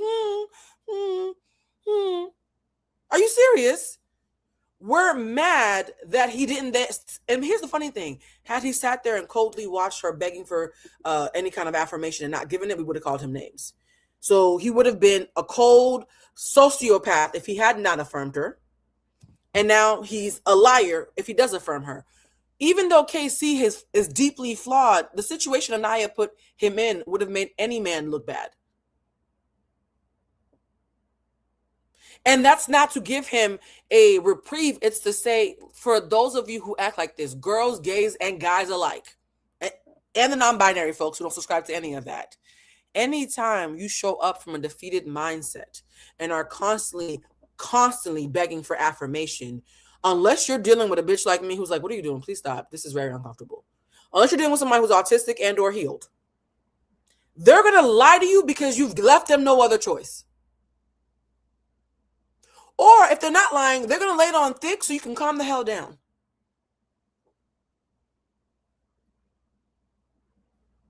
Can we all admit that? Even the people who hate KC? Can we all admit there was literally no other way for him to respond outside of being cruel to her? And that's the habit that I want y'all to break. Y'all do this a lot. Y'all do this a lot when you present yourself as a pathetic creature and then act shocked when you were met with the pity that you were begging for. It's dishonest. Oh, this is dishonest. Casey, and the minute you saw that Casey had option, it lick your chip. It lick your brain.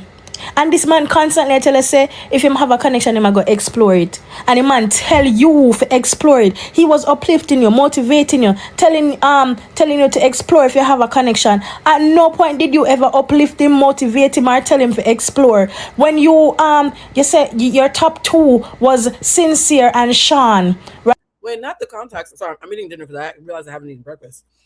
Not the contacts are catching astray. I mean, I don't feel strongly about contacts, but there are some people who have strong feelings about Black girls who wear contacts. I'm not one of them. Shout out to, I think Crystal from The Read has a theory about girls who wear contacts, but Anaya, the contacts don't help your case though. I'll say that. Right? When you see Carbon and exercise, Carbon and Casey and one of them exercise, who did you say was your favorite show? Carbon, not the man where you're in a couple with, not Casey. I know you're By the way, hearing Corbin's name said in his native tongue just warmed my heart a little bit. Shout out to our Jamaican watchers. I love y'all. so surprised that this man decided to choose himself. Like, come on, girl, you need to come off of my screen.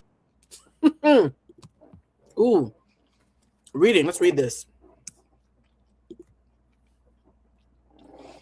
Here's my thing with Anaya. And buckle up because it might be long. Anaya picked Sincere, but Sincere chose Melanie. She got coupled with KC. Then she picked Sean, but Sean was still clearly exploring Kenzie. He might have pulled Anaya, but she was actively making food for Kenzie and kissing her. That's true. What did I say? I remember watching the episode, caping for Anaya. I'm like, Sean, if you're exploring Anaya, why are you making Kenzie food and kissing her? I'm very pro-Black. I would have felt a way about that. KC reassures Anaya and says she's the blueprint. I'm not going to read the rest of this thread because of time. We're a little bit behind, but this thread goes on to say much of what I've already said, which is that Anaya only chose KC when it became clear to both her and KC that nobody else was coming for her, and he wanted to make sure that she was covered. And he almost felt, this is something that men who are struggling with misogyny, Nick Sells or whatever you want to call him, grapple with. If you are someone who is a little bit red pill or a lot of bit red pill, and yet you pride yourself on being pro-Black and being a good man, and you see a Black woman, a beautiful Black woman who you find attractive to begin with, and you recognize no other men want her, you almost feel like it's your masculine duty to protect her, and you feel pride around that. There's pride around that, right? Misogyny can also be chivalrous. Chivalrous is a palatable form of misogyny. I sincerely do believe that me saying that he was being chivalrous and sincere, pun not intended, about Anaya doesn't take away from y'all saying that you think that he might be misogynistic. It's actually a facet of misogyny. We're not in conflict here, guys. Some of the most chivalrous niggas I know are misogynistic as fuck. It's part of it. It's the part that I like, but it's still a part of it. It's not in conflict to it. Three reasons. It is called benevolent sexism. I didn't want to have too many terms because I feel like I'm throwing a lot at people. But yes, it's benevolent sexism. I tell people all the time, I'm not puritanical. There are forms of misogyny that I've made peace with. The one that I made the most peace with is chivalry because I like it. I'm not a hypocrite. I'm going to be honest. We all have misogynistic leanings, and we have to deprogram ourselves, and we have to choose what's worth deprogramming and what can we live with as good bacteria. To me, chivalry for me is good bacteria. Somebody else who's more radical might say, no, don't open my door. Nigga, please open my door. Right?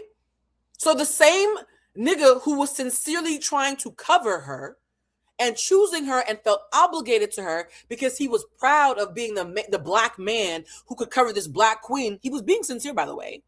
It's also the Nick cell that y'all are complaining about. They're, again, those two truths are not in conflict.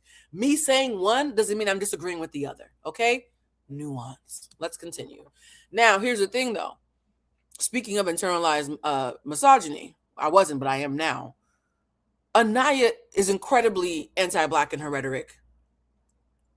Anaya has disdain. Here's the thing. This is going to be tricky. Ugh. Anaya, you were supposed to be the girl that I was supposed to root for. So everything about this hurts my heart, but I got to do my job. If you were a woman like Anaya who was grappling to like the dark-skinned black woman inside of you, you're going to also grapple to like the reminders of yourself that you see in other black women. And Anaya has repeatedly said disdainful things about black women that reveal her disdain for herself and that are steeped in internalized anti-blackness. Let's get into it. Why I'm off Anaya. 3. The Villa votes Soul out. Soul's gone. Soul's probably recording After Sun by this time. And Anaya is still pressing Casey because he said he would have tried to explore that because he's been open this whole time about exploring. And I get. Thank you for making this point. I would say misogynistic. They say incel. I'm trying to play along, but I agree with you. I'm calling people out so much. I'm letting people slide on some bullshit right now that I normally wouldn't. So I really wish you guys understood how much grace I'm giving you, even though you think I'm being tough right now. The comebacks are stupider than y'all think. That's because Anaya is so up here. She only hear what the fuck she wants to hear. But in her confessional, she said Casey's acting like Captain Save-A-Ho. That was my one. Because that would imply that Soul, the bombshell, just like Kata was a bombshell, is the hoe. Y'all over here like, oh, it's just an expression. Y'all act like y'all ain't never heard that expression. She wasn't using that as an expression. She was using that to be disrespectful to him. I've never in my life seen a man with a woman and been disdainful enough to say you're being Captain Save-A-Ho, and it was a man and a woman that I respected. Never. I only say that when I like a guy and I realize that he likes to be with women who I'm looking down on. I'm woman enough to say that. Can we all be woman enough to say that? Ladies, we don't use that about men that we like unless we are judging the girl that he likes instead. Can we all admit that shit? Never in the history of time have I liked a man and he chose somebody else and I called him Captain Save-A-Ho and I wasn't intentionally trying to disrespect both of them. Never. It's never happened. Y'all being real brand new today. And Soul. It is an expression, but she was using it as disrespect. Spade is a spade is a spade. My 2 is the postcard thing when Casa and the Villa got postcards. Anaya was very slow to react, but when she finally did, she goes, of course it's the bitch with the fucking Fulani braids. Of course it's the bitch with the fucking Fulani braids. And continues to repeat that multiple times throughout that segment of the show. Here y'all go copping please again. Oh, that's how she was describing her. I would have called her the nurse. I would have called her the nurse. If we're describing people. That was the nurse. But it's the tone. And we all know the fucking tone. Mm-hmm.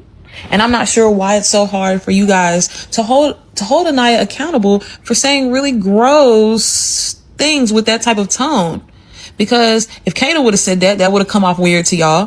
It's the tone of, and I'm saying this as a dark-skinned Black woman, it's the tone of dark-skinned Black women who think, well, I'm not light enough to have proximity to whiteness, but my class, my wealth, my social status makes me superior. We all know that girl. We all know that girl, that Tony Childs from Girlfriends archetype, who thinks, okay, I might be the darkest bitch in the room, but I'm also the richest bitch in the room. So that's my way of having proximity to whiteness. And it comes up as being classist. Anaya's brand of anti-Blackness comes out as thinking that she has more class than the hood rats and the hood boogers and you know, the bitch in the Fulani braids. And if Kenzie would have said that, that would have come off real weird to y'all. Mm-hmm. So why are we picking and choosing when it comes to Anaya? My third thing is the recoupling, which was the straw that broke the camel's back. Casey and TT get there. The Villa girls are being extra as fuck, and it made my head hurt. I cannot find my Tylenol nowhere, and it's pissing me off. Trinity takes it upon herself to say, nope, I just gotta say something, which starts this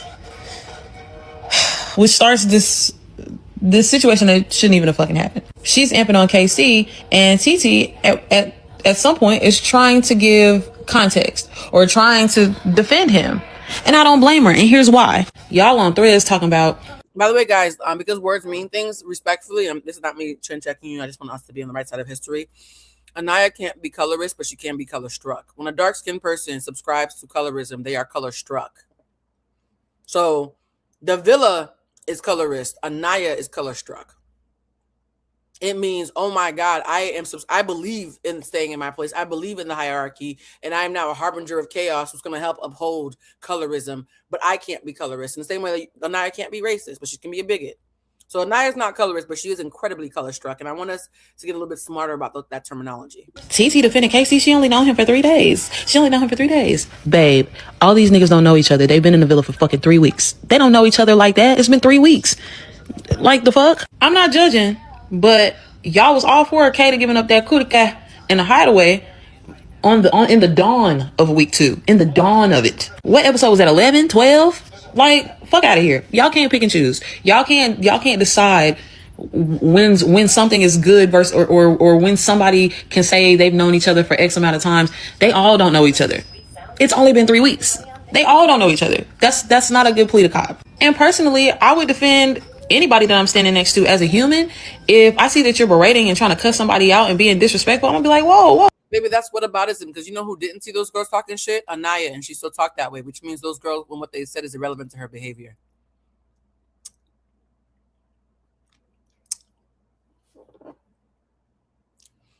What those girls did could not inform what Anaya did because Anaya didn't hear it. So Anaya acted without knowing any of that. Hope that helps. Oh, like, yo, chill. That's just me though, as a person. It could be Casey, JoJo. It don't fucking matter. If I'm a decent human being and I see that somebody that I have met an hour ago is being berated by somebody, I work in retail, child. I do that. But anyway, back to the point. Trinity tells the girl to shut up. TT say made me shut up. And I would have did the same shit. Anaya's stupid ass gonna say, is this Bad Girls Club? And that was my 3. And this Bad Girls Club is a dog whistle. She's basically saying, TT, you're a hood rat for acting exactly the way Trinity's been acting for the last 10 minutes. I'm so sorry, but the fact that TT matching Trinity's energy when Trinity interrupted TT. Go back and watch it. Ariana asked TT a question. Trinity was hemming and hawing while TT was answering her question. Trinity interrupted TT and said, can I ask a question? Ariana said, oh, okay. And then she then asked a question that had nothing to do with TT or the question at hand. Trinity was wrong. I'm sorry. How the fuck are you interrupting me and telling me to shut the fuck up? Are you crazy? It's my turn to talk for the first time ever in the Villa. Ever. You guys have never heard my voice. It's my first opportunity to talk and give context about my experience. My first time making a good impression on y'all. And I'm talking if you watch it back. Well, you know, this is how she was talking. You know, this, that, and the other. This, that, and the other. Regular talking. I see a girl who's seething in front of me. The girl who's seething interrupts me and then start screaming at the guy I'm next to. What do you mean, shut the fuck up? Bitch, it was literally my turn to talk. Are y'all okay? Go watch your back. Because what do you mean by that? Well, guys, we don't have to fight. We don't have to get violent. You could have said that. We don't have to solve things with arguing. We can all just chill out. We don't have to do this. It's okay. She could have said that. But no, you love the drama. You love the phenomenon of your friends, like, coming to your defense. Because you're a weak link. You're a follower. I'm sorry. I gotta call a spade a spade. You sitting up there crying. How do you not have emotional awareness to know that you berated this man over and over again and you expect him to come back excited? Are we watching the same show? I guess she's not here, and that's okay. She's up here. She's just not present. And that's what happens when you're not present in any experience. You so engulfed in your mind that you don't even know what the fuck is going on for real. But anyway, Anaya's little words and sayings and little catchphrases are a little bit racially driven and derogatory in a way that I don't like when it comes to other black women. I'm not really fucking with that. Y'all can cop please behind Anaya all y'all want to. I don't give a fuck. As a black woman, I'm not fucking with that. I don't care if you disagree. She said it, I didn't. Not fucking with that. Sincere, Melanie, Anaya, and Corbin, all colorists. They're all colorists. And I said they're all, well, Anaya's color struck, but the rest of them are colorists. I agree. Now, why am I bringing this up? Because we're about to talk about somebody else. Somebody said, Blue, thank you for this live. I'll admit I was short-sighted. You have broken everything down with so much knowledge, nuance, and grace necessary. I appreciate that, guys, because I really do not want to do anything other than educate and illuminate and break things down in a way where you recognize that the math is not mathing, right? This is not me being upset that y'all don't agree with me. This is me being autistic and saying the math is actually not computing. This is my fultism on display. If it was just a matter of, oh, it's perception and we can disagree, I'm like, no, y'all doing really bad math very loudly in my space, right? So this is sincerely, and I hate that that's his name because I'm being sincere. This is sincerely fucking with me because the math is so bad I can't even pretend to listen to y'all's points. They're colorists. Let's get into Corbin. Yes, guys, we're not male-centered, which means we also hold men accountable. Been doing it for 20 years, but some of y'all need a reminder, so let's go. Can I get a kiss? Can I get a kiss though? Melanie. I had to start with this because here's the thing about Corbin. Corbin is clear. I will tell you a study that changed my life. There was a study that was done a long time ago. Let me get my lip gloss. I've been talking a lot. In the study, they were able to quantify the fact that you're actually more psychologically safe with your enemies than your frenemies. One more time for the people in the back. They have been able to do research that shows that people are safer being around their enemies than their frenemies. Now, why is that? Some of you can guess. With an enemy, the lines are clear, so you are always safe. I don't fuck with you. You don't fuck with me. I'm not inviting you to my house. I'm not having you in intimate spaces. I'm not sharing my deep, dark secrets with you. With an enemy, things are incredibly clear. With a frenemy, they're not. You're not sure when you can have them around, when you can't have them around. You're not sure if they like you, if they secretly loathe you. You're not sure if they're talking shit or uplifting you. You never really know, which means your frenemies get intimate access to you and can cause harm to you and can betray you in a way that your enemies never can. Enemies are safer than frenemies because ambiguity is always harmful. Are you seeing where I'm going with this? Corbin is a clear enemy. He is a clear villain, and therefore there is a lightness with Corbin. We're all laughing and telling jokes because there's no confusion about who Corbin is. He's a tall, light-skinned, Blasian robot who suddenly has more charm and charisma when he's hanging out with the girls in Casa because they're more independent thinkers, which means he can be a predator and get them alone and do what he wants. That shit is so fucking clear. I feel safer around Corbin. I'm like, nigga, I see you coming. Ain't nobody. Melanie was like, boy, I'm not kissing you. Right? Corbin is a clear enemy, which means he's ironically safer than Sincere. Sit with that. Enemies are safer than frenemies because you're never confused about how to act around an enemy. You are constantly confused about where to place your frenemies. You could only be betrayed by a frenemy. You can't be betrayed by an enemy. So yeah, we're gonna chit chat Corbin, but it's gonna be a lot lighter because the nigga is pretty straightforward. Kenzie.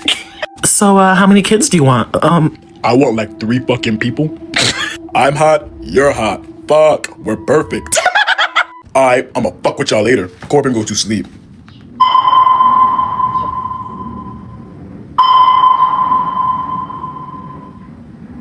There's a pet peeve of mine that Corbin keeps doing, and it makes me so angry. I hate when you can tell that a man is not attracted to you based on the way he treats you. I hate this too. By the way, you guys are gonna see me looking around. There's a feature on YouTube where this live can go from general pop to only members. I'm gonna be looking around for that button. We're not doing it yet, but it's gonna happen soon.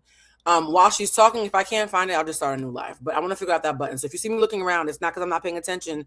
It's because I'm trying to learn on the job. But let's let this sister cook. On a human-to-human level, you should be able to treat me the way you treat everybody else. But when you can physically feel the disdain that somebody has for you, a man in particular, just because he's not sexually attracted to you, that's crazy work. We all already saw how he recoiled damn near when Anaya was doing the blindfolded challenge in the bed. Everything about him just icks me out. Everything about you, Corbin, icks me out. It icks me out, bro. You're really just lame as fuck. You're lame as fuck. I think he's 22, so I guess I can't be too surprised, but you're lame as fuck, bro. And also, you don't think that you look like a whole fucking chump begging bitches for kisses every day?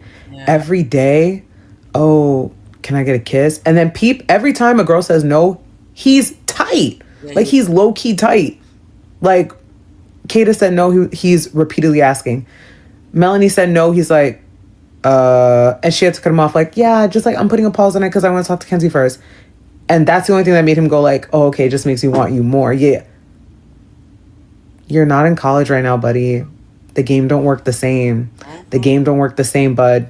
Corbin comparing the Casa girls to college girls and the villa girls to high school girls. Get the fuck out of my villa. I disagree with this. This was a very popular talking point. I disagree with this. Let me explain why. Me and Bridget used to joke that we were going to do a segment. Well, I used to joke and Bridget would just humor me. I wanted to do a segment called Problematic Yet Accurate.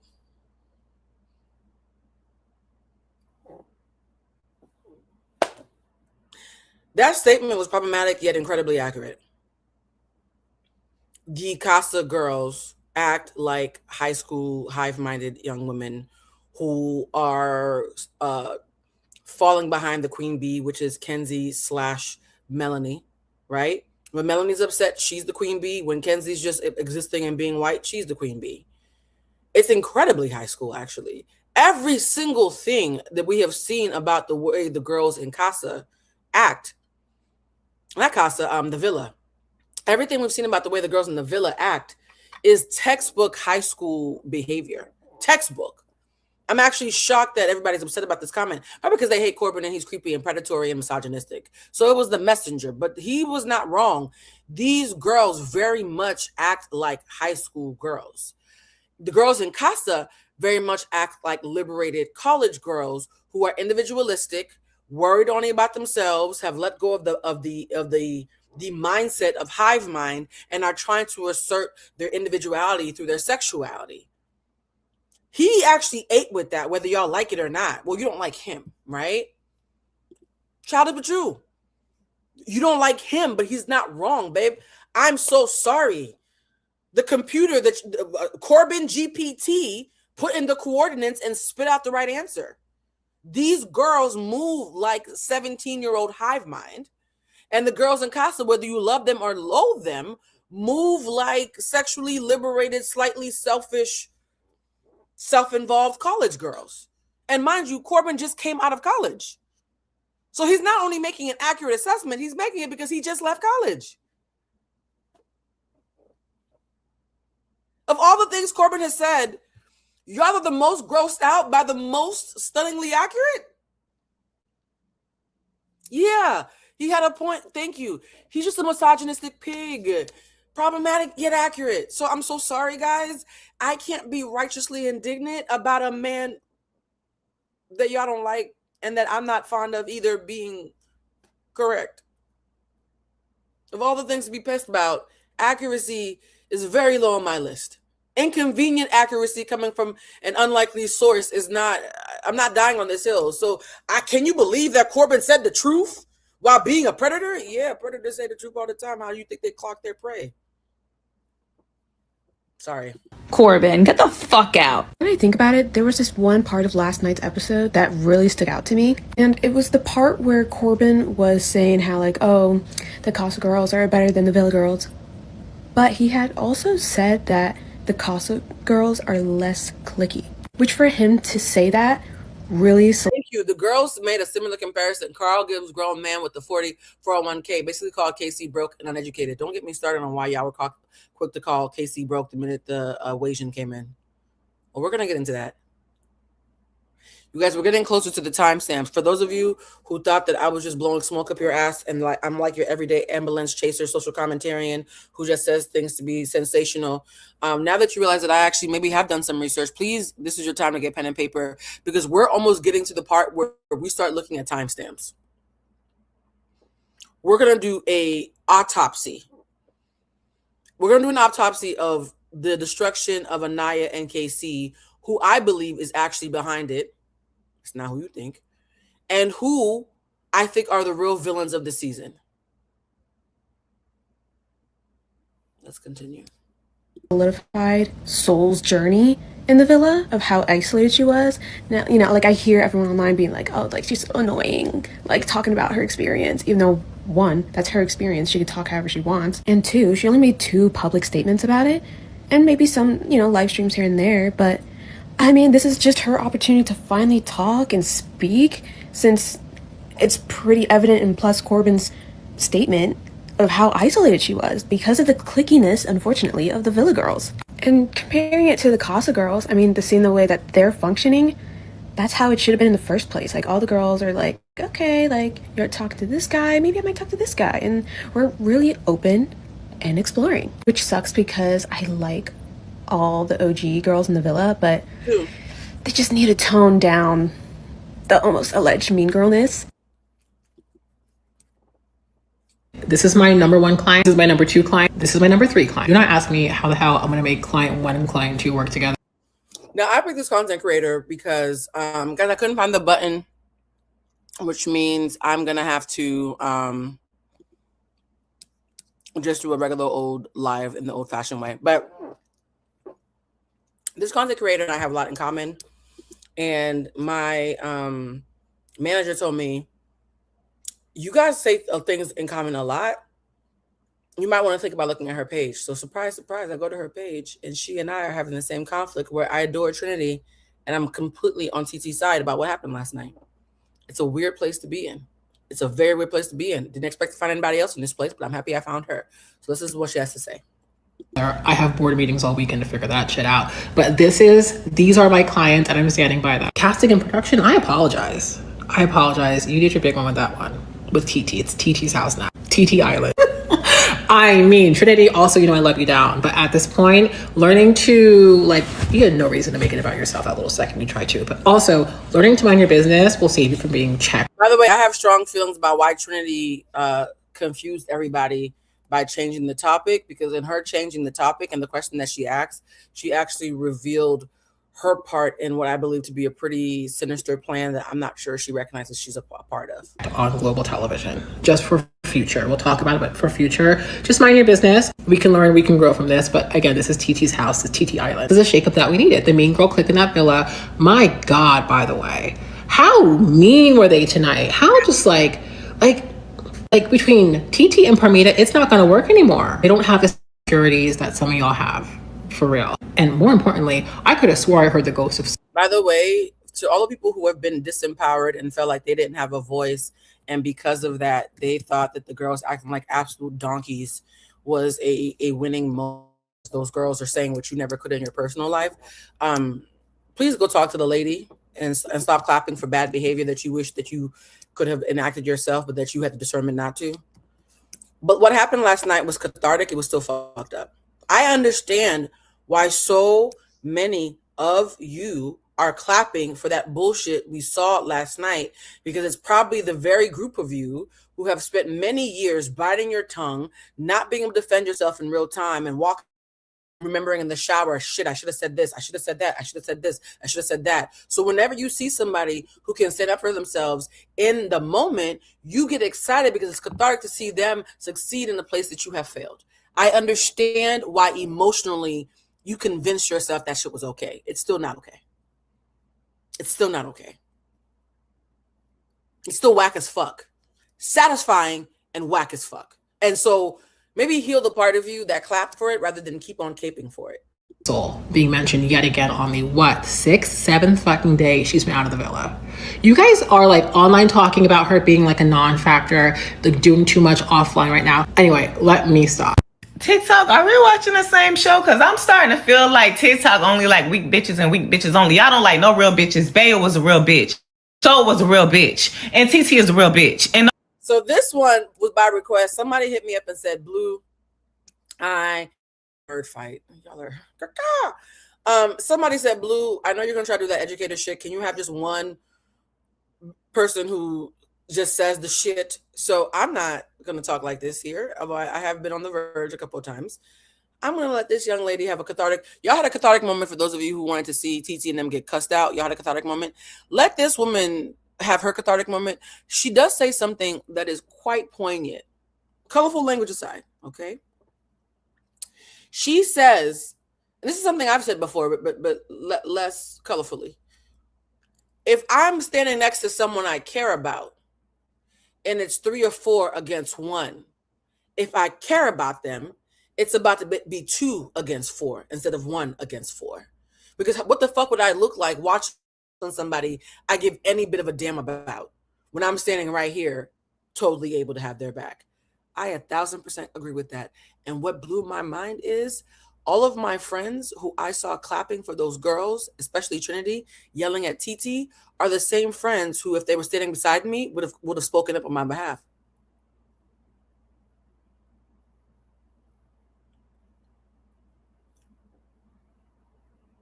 So in real life, you don't even mean that. Everybody I know and I respect, I can't think of a single one of my friends. Maybe there's a couple of Judases in my midst that I'm unaware of, and I should be open to that.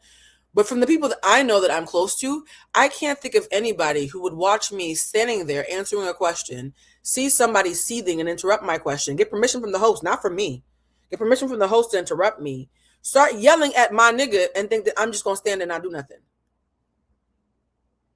And yes, 3 days, because if Melanie can ask for 10 in 3 days, fucking TT can like KC in 3 days. Mind you, unlike Melanie, who didn't know anything and was only 3 fresh days in when she was in love with fucking what's his name, Sincere, TT watched all the episodes and was deeply aware of the dynamics before she became attached to KC.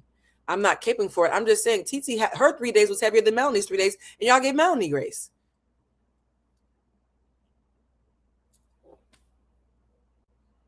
Somebody walking in blind, getting attached in 3 days, y'all cape for if it's your fave. Somebody who watched all the episodes is emotionally attached to the characters the same way that we are as an audience, and then spent 72 hours kissing on this man and connecting with him all night long.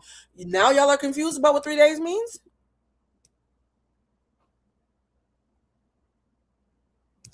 It's bizarre. Nobody likes them. Like, y'all love weak ass bitches on TV. Like, y'all don't like nobody who stand up for themselves. Like, on some real ass shit. And let's be real. Y'all asked Casey a question. He answered it, bitch. And then it was 3 against 1 all of a sudden. So TT stood up for her man and she said, well, since it's 3 against 1, it's gonna be 2 against 3 now. Because y'all not finna gang up on him like that. And she said, y'all not even let him talk. Just like y'all wouldn't even let Corbin talk. How I feel about the Villa girls, all y'all hoes is lame ass bitches and all talk, and bitch, TT will fold every single last one of y'all bitches up one by one. Line that shit up, the fuck. And then, bitch, now you talk about some, is this baddies? Bitch, no. She stood up for herself. Baby, you don't have to hope it's the last time. You don't have to hope it's the last time. If you're the kind of person who would stand next to somebody you care about and watch them get cussed out 4 against 1 and not say anything, I'm very okay with us disagreeing. and she stood up for her dude. Y'all not right for that. Y'all dead ass wrong for that. Y'all didn't have to do all of that. Y'all, even when Corbin came in, boo, tomato, oh my God, boo.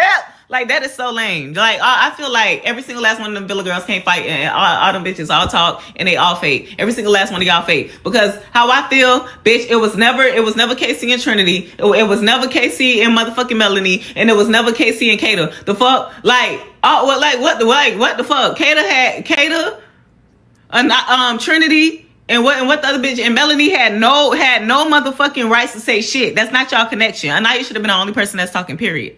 So therefore, bitch, and then Trinity, you should have never said anything. That's not your connection. You should have said, oh, I want to say something. Okay, no, shut the fuck up.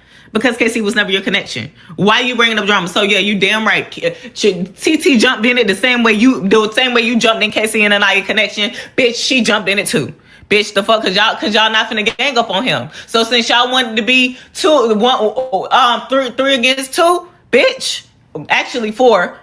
Bitch, well, it's gonna be 2 against 4, cause I'm gonna stand behind mine. The fuck, and that's how every dude want their lady to stand up behind him. The fuck, bitch. Like, y'all lame as fuck. I feel like the Villa girls, y'all lame as hell. I don't like y'all. I'm voting for Casey and TT. Like I said, I'm pro-black. And bitch, TT said what she said. I'm TT. Since you asking, bitch. Anything else? And then top something, I'll show you a whole little girl. And TT was on some like shit. Like, show me. She said, bitch, are you gonna shut me up? Oh, okay. TT said, I'm not. Now, did I agree with everything she said? I wouldn't have said any of that way.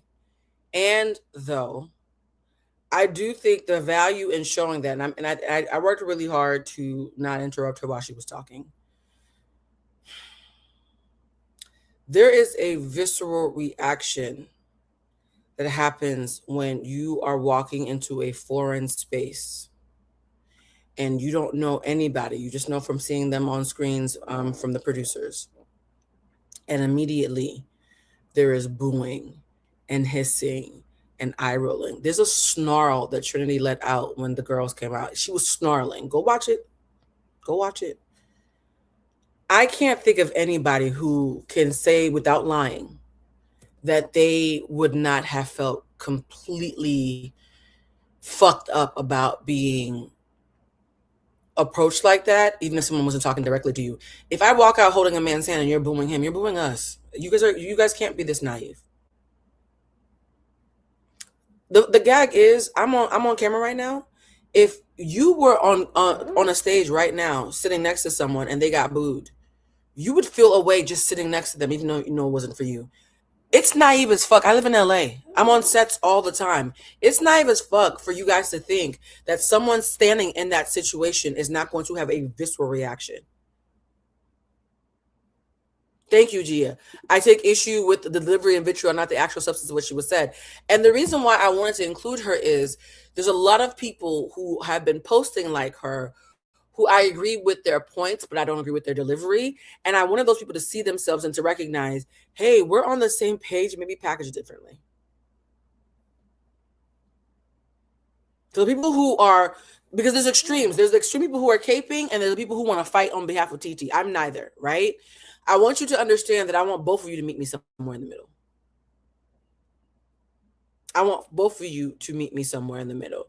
Now, as for TT speaking up after she was interrupted, I'm sorry. I'm not going to debate with y'all if somebody gets to speak up after they're interrupted and the person that they care about and is holding their hand is being attacked. I think some of you are lying. I'm just going to say that. I'm not going to debate it because I think some of you are lying. I think if I put all of you who are caping for the way those girls talk to TT in a similar position, some of you would shock yourselves that you would be more like TT than you think. I think it's dishonest. I think it's dishonest to pretend that what TT did wasn't relatable. Why does Anaya get to be relatable? Melanie gets to be relatable. Shit, Kenzie to some of y'all is relatable. But someone speaking up while they're interrupted and being barked at is not really. Come on, y'all. Like, at some point, we got to start telling the truth. I know it's the internet and it's fun to be in fandoms and have groupthink, but can we at least pretend we want to tell the truth? So boo, y'all not finna gang up on me. I personally like that Miss TT stood her own ground. Like, one thing y'all are not gonna do is think that y'all are about to bully me because I'm new and I'm coming into this situation. She said I deserve a chance, just like y'all. Quit playing. By the way, I'm 1,000% convinced that TT spoke up because she saw what happened to Soul, and she knew what those girls acting like that was signaling for what they were expecting, and she wanted them to know up front, not with me. If you go to prison right now, they tell you the girls are going to try to bully you, and you have to fight back so they leave you alone. That's some prison shit. Group mentality, and high school girls act like prisoners. I'm being so sincere, right? There are so many documentaries about this. So I'm sorry if I'm in a space where you're acting like we're in a prison yard and y'all are talking crazy. You guys, that's a lie. What do you mean no one was talking to her? They literally interrupted her talking. Ariana was talking to her. Can we dead this? Ariana literally was talking to her. Is Ariana no one? So who's hosting the show? Is Ariana Maddox a figment of my imagination?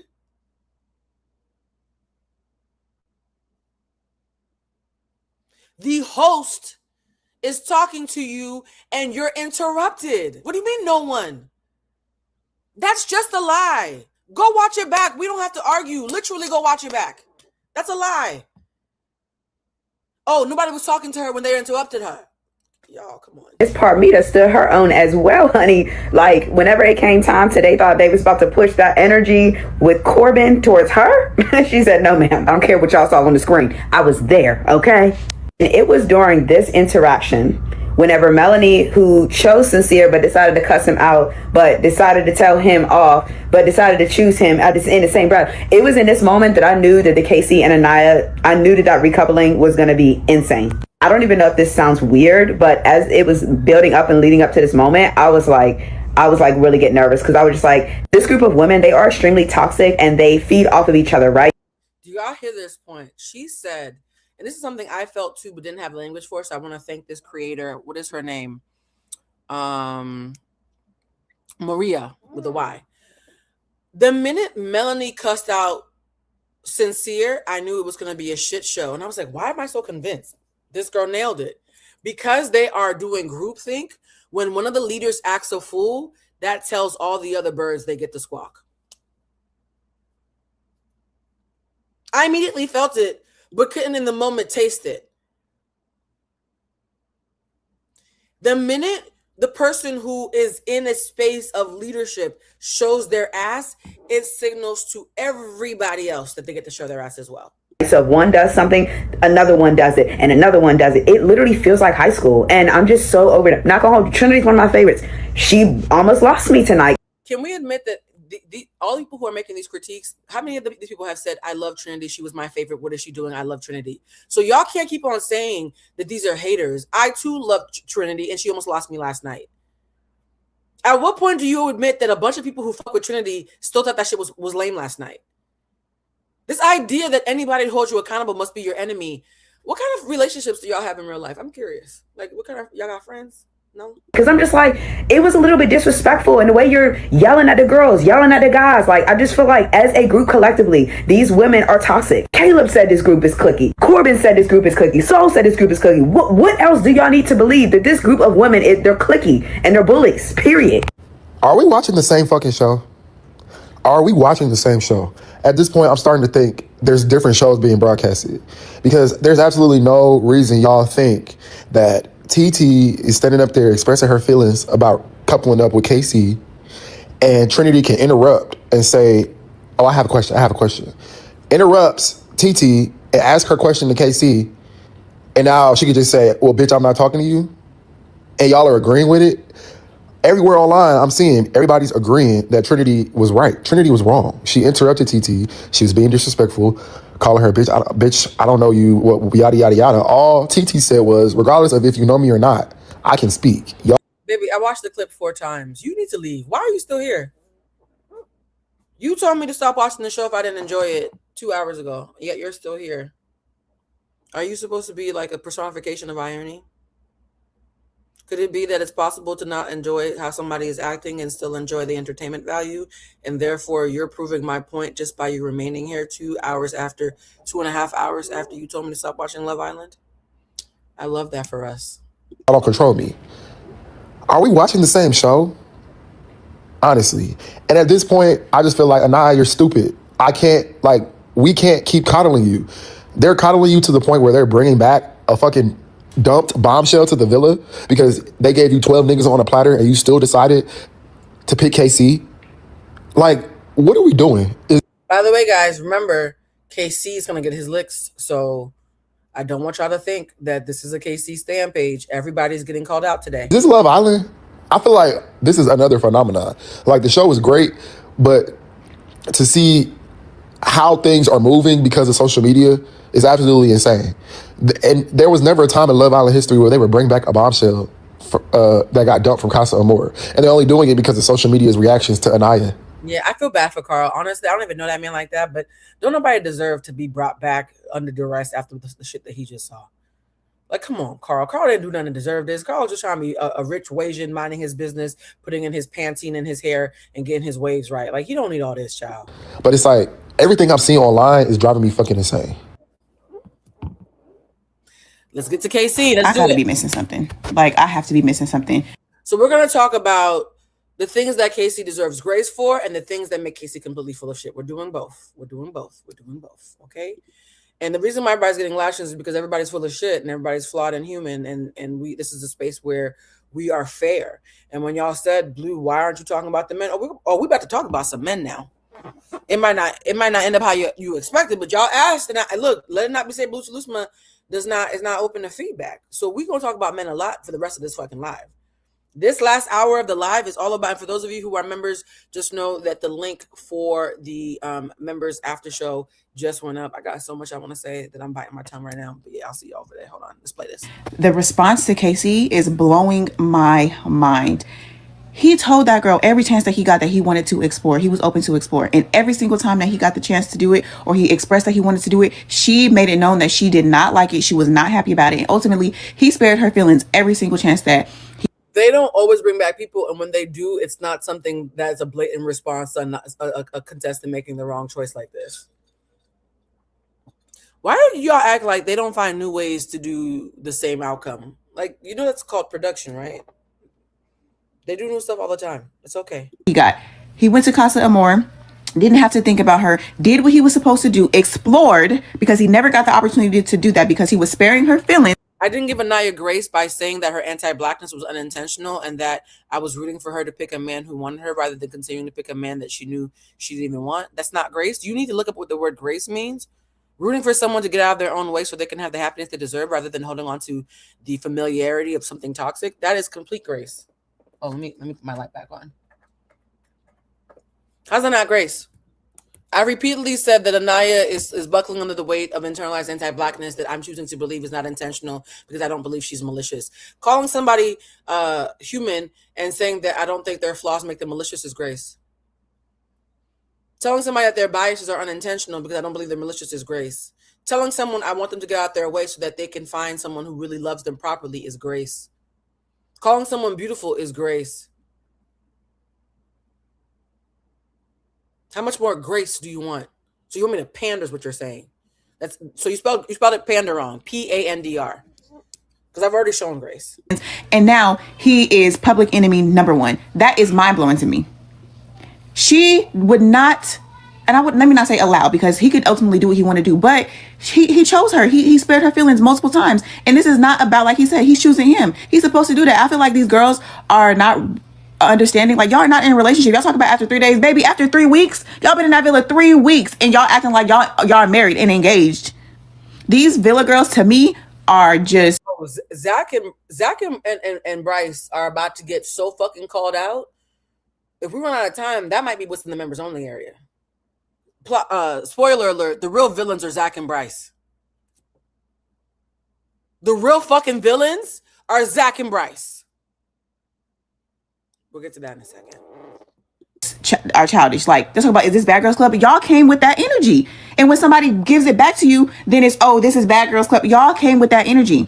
Y'all, fuck you, fuck this. Like, it's too much. Kenzie, you're mad at Corbin for making little comments, but in reality, the situation, y'all did it literally are identical. Y'all doing the same thing. So to me, the Villa girls are being, they're contradicting. Like, yeah, maybe y'all didn't kiss outside of challenges and stuff, but that's why the producers did what they did. And they wanted y'all to see the heart rate challenge. So that way y'all did use Casa Amor to your full potentials, and y'all still failed the test. Y'all still failed the test.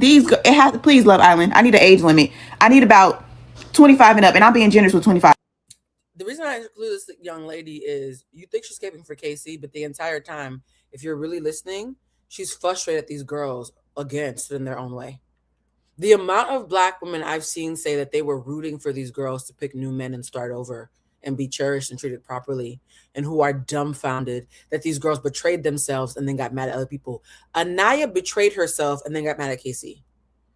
Repeat that to yourself. Anaya betrayed herself and then got mad at KC for not betraying himself. You let yourself drown. I found a lifeboat and you're mad at me. Last year with Clark and Taylor, because y'all keep making this false equivalency, that's not what happened. Last year, and it's been revealed by several people, Ace included, last year, Taylor was told to blow smoke up Olandria's ass, and he used her to stay on the show. He never once sincerely protected her, in my opinion. We're allowed to have different opinions. And then actively tried to get her kicked off, and Nick came in to save her. KC has never tried to get Anaya kicked off. Why do y'all keep comparing someone who has actively tried to be part of someone's demise with a people pleaser who has actively tried to play the role of the hero and lied to do it? They're both fucked up, but they're not the same. What are y'all doing? These girls are childish. I'm tired of it. So you guys don't know this, but I've been doing some investigative journalism. And what prompted me to... So first we started off with someone being mad on behalf of Casey. Now we're going to talk about Mecca, who did a boots on the ground journalism. Shout out to Mecca. She went and polled Black men to ask them why they like Casey so much.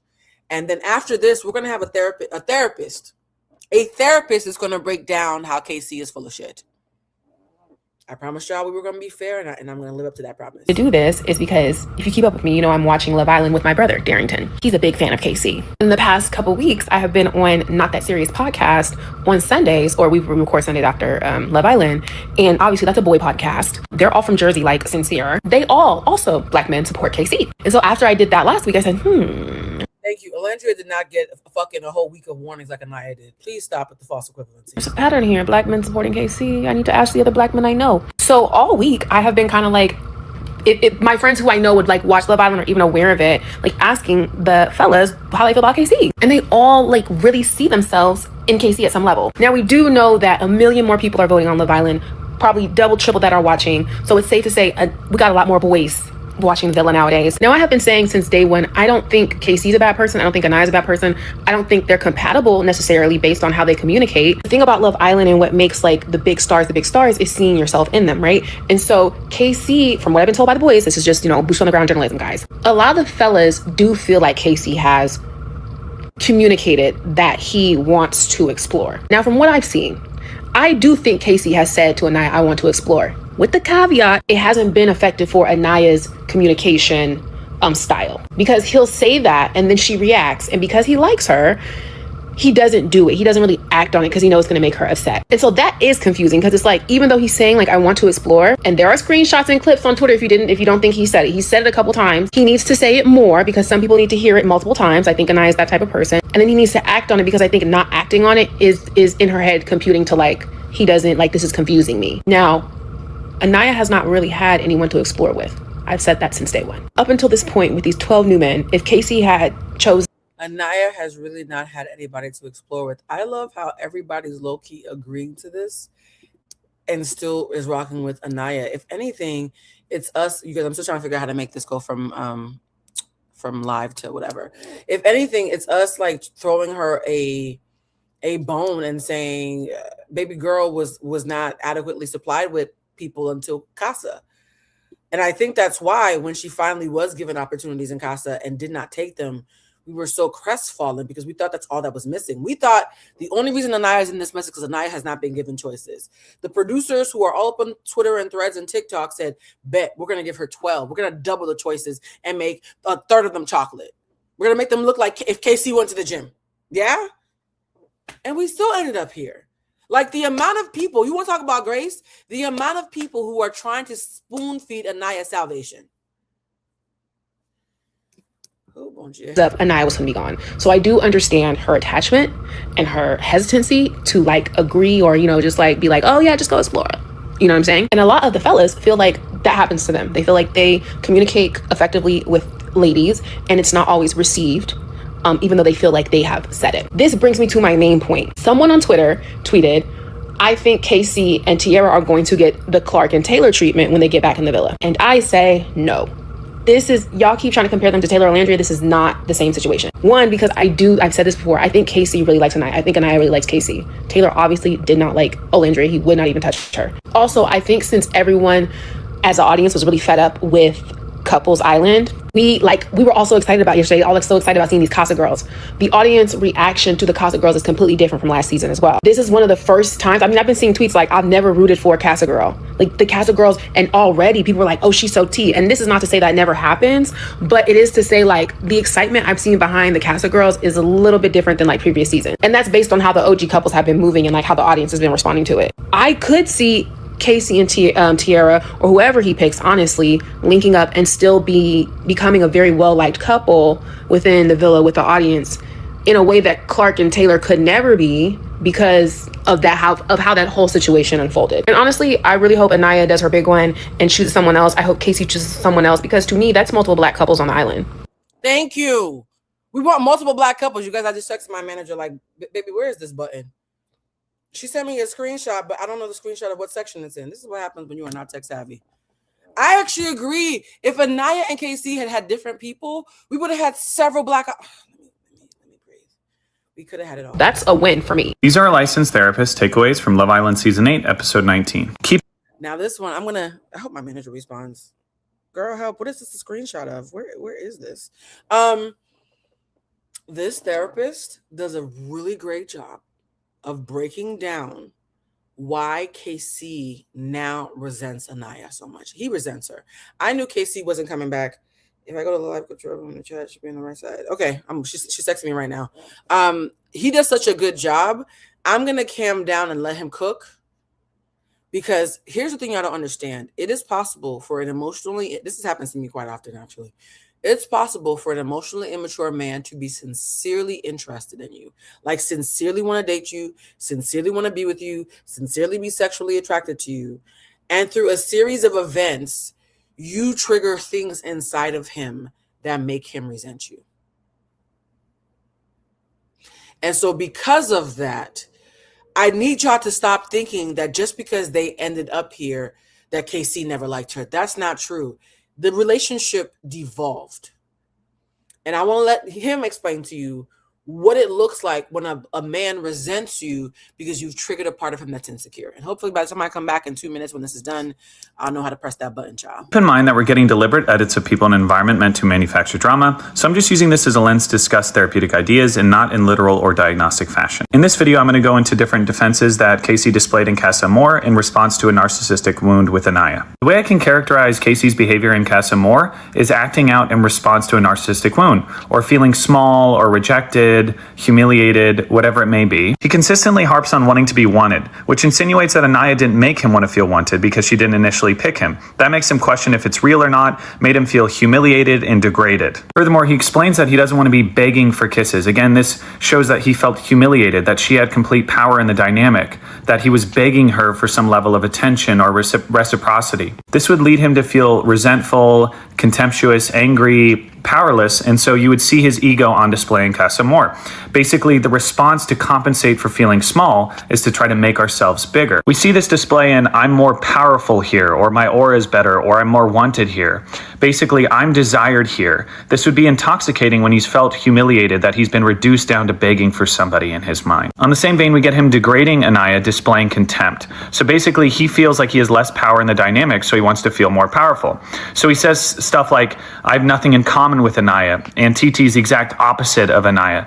And actually, I'm more attracted physically to TT. And not that that's a crime or anything, but in the broader package, there's an overall theme of degrading Anaya or what they have. This isn't necessary necessary. You know, we didn't find Bryce degrading anybody in response to what he has with Trinity. He said, hey, these are all beautiful girls and they're not Trinity. So this indicates that Casey feels personally affronted by Anaya and then entitled in response. Him saying he wanted control relative to sexuality. Sex can be a representation of us and our needs and what we want to fulfill. So obviously he has very little control in his mind in the dynamic with Anaya. So he would overcompensate and want additional control. I actually see that he projects onto Titi this very thing and tries to reenact his situation with Anaya to assume more control and power in the situation. So he and Titi have perceptive chemistry, and she said that he's the only one she's interested in. So he kind of gets control and power in the dynamic. And we saw this acting out the Anaya situation with Titi as the projection, right? He actually wants to say these things to Anaya. Basically, he goes, Titi, I'm not sleeping in the bed with you tonight. I'm going with Sydney. Basically, this expression of power and entitlement in response to how Anaya had made him feel like he had no power or control over exploring. He enacts with Titi what he actually wanted to enact with Anaya, because it's not necessary to sleep in the bed with Sydney. He expressed a lot more interest in Titi. This was for his psychological means of coping with the situation with Anaya in which he felt less desired and less in control. And this is how it typically looks when we feel wounded by something. We typically act in complete opposition to that. Did y'all hear what he's saying so far? By the way, guys, I found the button for those who are looking in the chat in about, hold on, there's a, oh my God, this is so fucking fun. I love this. In 28 minutes, this live, wherever we are in this live, in 28 minutes is going to members only. Oh, I love that. I can talk my shit. All right, let me send the invitation to Mike and Monique. If you're watching, I'm gonna send you the invite because in 27 minutes and counting, there's a little clock. Can y'all see the clock? Because I can see the clock. But in 27 minutes and counting, this live is gonna immediately go to members only. Oh, this is so exciting. All right, let's let him finish cooking. The pendulum swing. When we feel traumatized by a situation and he feels ashamed that he didn't have his own back or that he didn't have an internal locus of his own behavior, we tend to compensate in the complete opposite direction to correct the wound. We don't think of what we would authentically want. We think, I want this wound to go away. I want to correct it. So he probably authentically wanted to sleep with Titi. He said that he found her the most attractive as anyone, but he actually needed more to psychologically correct this wound with Anaya to go, The power that he felt robbed of by Anaya is why, because didn't y'all wonder why is it that they were in such a good place, TT and KC? Because right now we're done with Anaya now. Now we're going to start calling out KC. Why is it that TT and KC were in such a good place, and yet he randomly decided that he wanted to have another girl in his bed that night? And I was like, this feels like a power play. I started Googling. I was like, this feels like a power play. It feels like a power play, which is why I was so excited when I found this explanation, because it's him trying to reassert his dominance. It's him saying, not chosen the first night, which is the only night where the woman that I'm with even had a real chance of choosing me actively and not out of a place of comfort and or desperation. So I wasn't chosen the night that I believe was the only night that actually mattered. And also, when I met somebody that I might have wanted to explore, I talked myself out of it due to an obligation to her. And even after I talked myself out of it due to obligation, she still ended up acting as if I fucked up. So I sacrificed, his man brain is thinking, I sacrificed all of this and I got nothing in return. Therefore, I feel as if this is unfair. Mind you, any grown man who is emotionally stable will think if you take a risk, if you do something kind for a woman, she doesn't owe you anything, right? Part of misogyny is you do something kind only for a payoff. So KC, the part of him that is unhealed and misogynistic, is upset that he was chivalrous and didn't get the payoff. Does that make sense, guys? He's upset that he sacrificed getting to know Soul to protect Anaya, to be her savior. And rather than her feeling saved, she spent the entire rest of the time questioning him. And he's like, no, I'm supposed to be your hero. I've been robbed of the hero role that I thought I paid for. It's misogynistic, it's problematic, but doesn't you understanding that make sense? So that's why when he is over there, he's like, oh my God, I got my aura back. I no longer feel like a loser. I no longer feel unchosen, right? This is the masculine version of being a pick-me. Women want to be pick-me's in different ways from men, but it's all pick-me at the end of the day. Now that I've been chosen, to make sure this doesn't happen to me again, yes, he wanted a reward. He wanted a snack like a fucking baby. When a woman chooses me, and is affirming me in the way Anaya didn't, rather than simply be happy I'm getting what I asked for, I'm going to punish her real quick to test her. I'm going to intentionally pick another woman from one night to see if she crashes out the way Anaya did. That is man shit that, okay, gays, girls, and days can relate to. How many times have you been in a relationship with someone and you can tell that you're being tested on some shit that has nothing to do with you, that is a residual of the relationship before? So yes, was he pouring into her? Yes. Did he mean it? Yes. But was he emotionally mature enough to say, I'ma still mean it even if I don't get my snack, my reward at the end? No. That's how KC is full of shit. You guys weren't wrong that he was full of shit. You were just looking in the completely wrong area. He's not colorist. That man might be the only person in the fucking house who actually likes black women. Him and Trinity might be the only people in the house who I believe like black women. Can I be honest? So he's not anti-black. He did not lead her on.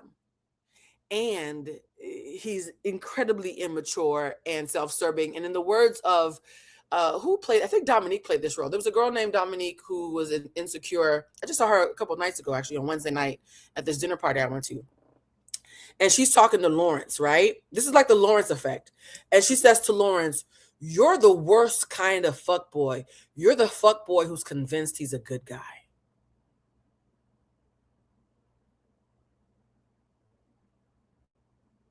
KC doesn't suck as much as y'all say, and yet he's also not an angel. And if we're going to critique this young man, rather than rob him of credit in the places where he's actually earned it, let's call it the places where he's actually full of shit. That's all I'm saying. I'm not saying the nigga's perfect. I'm just saying y'all need to move the target a little bit to the left. I'm in power, I'm in control, and I can deny I have the control in this dynamic. He said he owed it to himself to do so. So again, that indicates entitlement. I was held down before. I'm entitled to completely act out in response, and TT is the target or the object of him. KC felt entitled to act out at Casa because he was a good boy in the villa and nothing came of it, and he still walked away with a headache. That's the part that I want us to sit with. Men who don't do things simply for the good of it, who expect a reward, feel entitled to show their ass when you don't act in accordance to how they expected. Him doing so. So speaking of this thing I call the pendulum swing, right? Which is I had no control with Anaya, so I'm going to exercise a ton of control with TT, even if that's not what I authentically want. I just need to correct feeling small and powerless and ashamed. He also has the pendulum swing with his interest in TT. So things are very overtly sexual. He said himself. He's being overtly sexual with TT because in his mind, this is not me agreeing, in his mind, Anaya rejected him sexually and made him feel undesirable. So now he's leading with that. And can I be honest? Let's be honest. I mean, I feel like we've been honest this entire time. How many minutes do we have before this shit becomes members only? Because I'm going to miss y'all when we go. We got 21 minutes. All right. Women do this all the time. We just do it differently. If I'm with a guy who's constantly talking about, Blue, you're so smart, I love your mind. By the way, my mind is actually one of the most annoying things that men talk about when we date. Because I'm like, so do you want to fuck though? Like, are you attracted to me? Or do you just think I'm brilliant and you want to steal my intellectual property like the last 3 niggas? So you would think, oh, being smart helps in dating. No, it doesn't, because people mine you for your precious jewels. When I'm dating a guy who's talking too much about how brilliant he thinks I am or how smart he thinks I am, oh my God, you have a beautiful mind, all that bullshit that you think is going to stroke my ego, I'm good on that. I start to wonder, nigga, but are you attracted to me though? And it never fails. The guy that I find myself drawn to next is the one who makes it a point to make me feel attractive. Look at this. Even I'm catching a stray. When I am dealing with a man who thinks that he wants to treat me like a classy lady, which I appreciate, and he overdoes it to the point where I start to wonder, but do you want to hunch on me though? Without fail, I find myself yearning for a man who sexually affirms me to make up for it. A lot of us do that shit. Can we be honest? Now that I'm only 20 minutes away from the members only, you can tell I'm getting more relaxed and talking about my own shit. That's what the members only area is for. Because of that, even though what KC is doing is immature, the core of it, the kernel of it, the seed of it is something I think most of us can relate to. Not shooting him bail, I'm humanizing him. I'm humanizing everybody, whether I realize or not. When I humanize people that y'all, like, you get happy. When I humanize your enemies, you get mad. You do realize I'm humanizing everybody. I even humanize Anaya. right? So KC's in this point of Anaya barely wanted to hug and kiss on me. And now I have my own views about why that is. Because again, let's not do whataboutism. Just because KC wanted a treat doesn't mean Anaya wasn't fasting him and maybe not sexually attracted to him because he wasn't 6'4" and light skin with green eyes. They could both be full of shit simultaneously, right? So KC felt so sexually dejected. That's why he was so hypersexual when he got into the Casa. That's why. And it was his way of saying, see, somebody wants this dick. It's problematic, but it's no less accurate. Let's continue. Let's let this man cook. I can't wait till we start talking about Bryce and what's that nigga's name? Zach. Ooh. And I want to shout out the Blue Crew. The Blue Crew was the first. This one, usually I'm early. Y'all actually were earlier than me. Look at me giving credit. I was spending so much time looking at Melanie and Sincere and Soul being isolated and what's happening with poor Anaya, not recognizing how beautiful she is in action.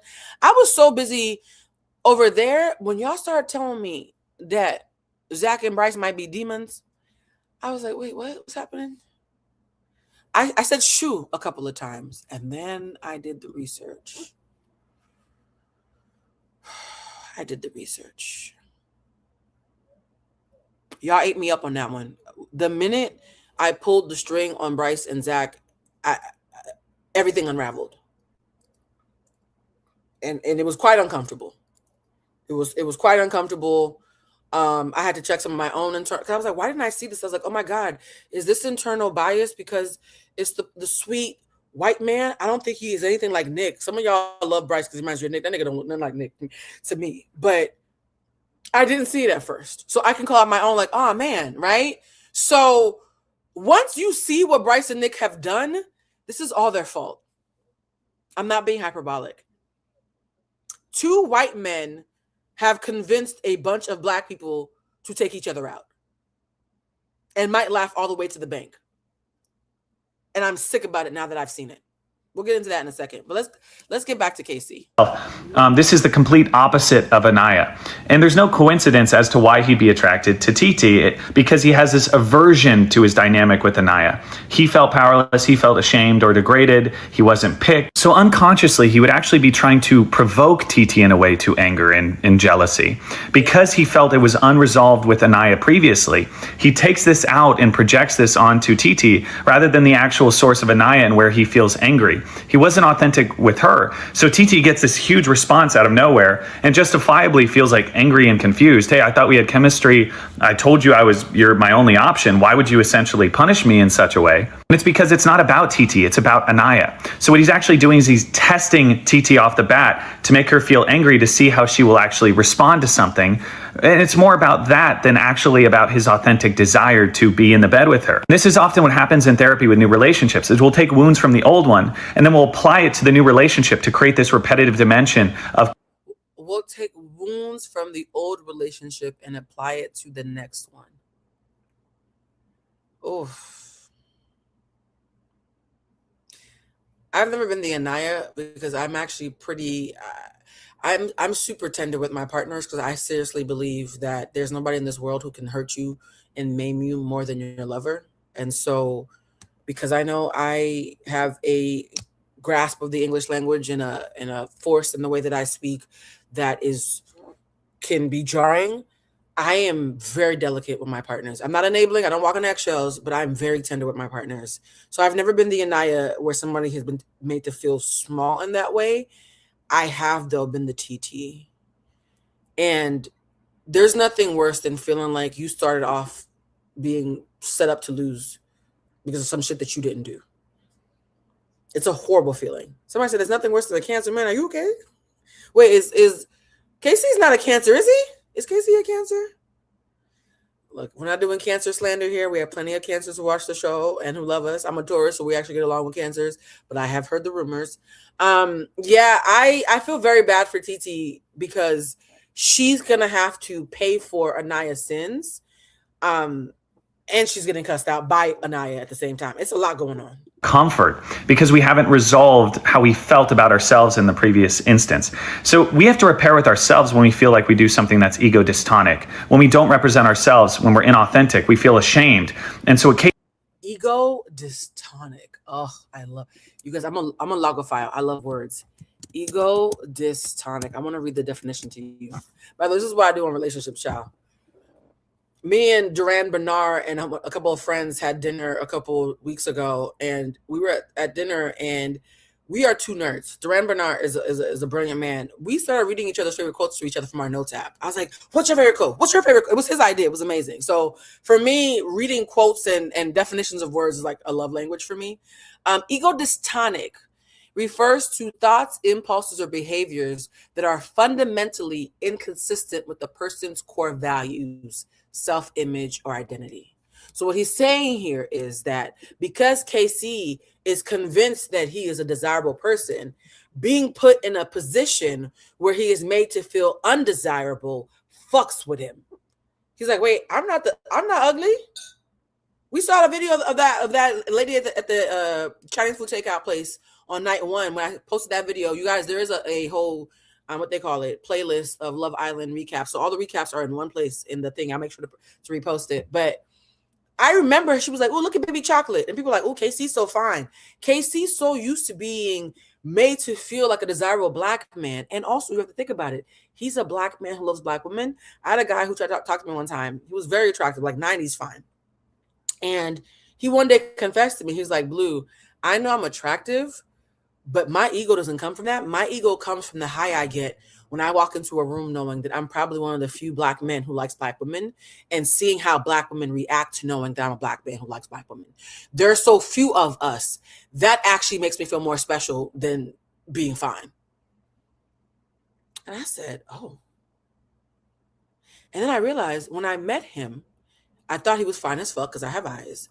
But when he told me he liked black women and only dated black women, a fine black man in LA who only dates black women, come on.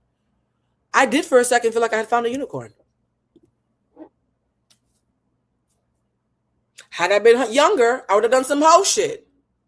He actually thought I was going to do some hoe shit and was disappointed I didn't. So just know, not only do I not believe that KC was lying about liking black women, I think part of KC's ego comes from knowing that being an attractive black man who likes black women makes him special.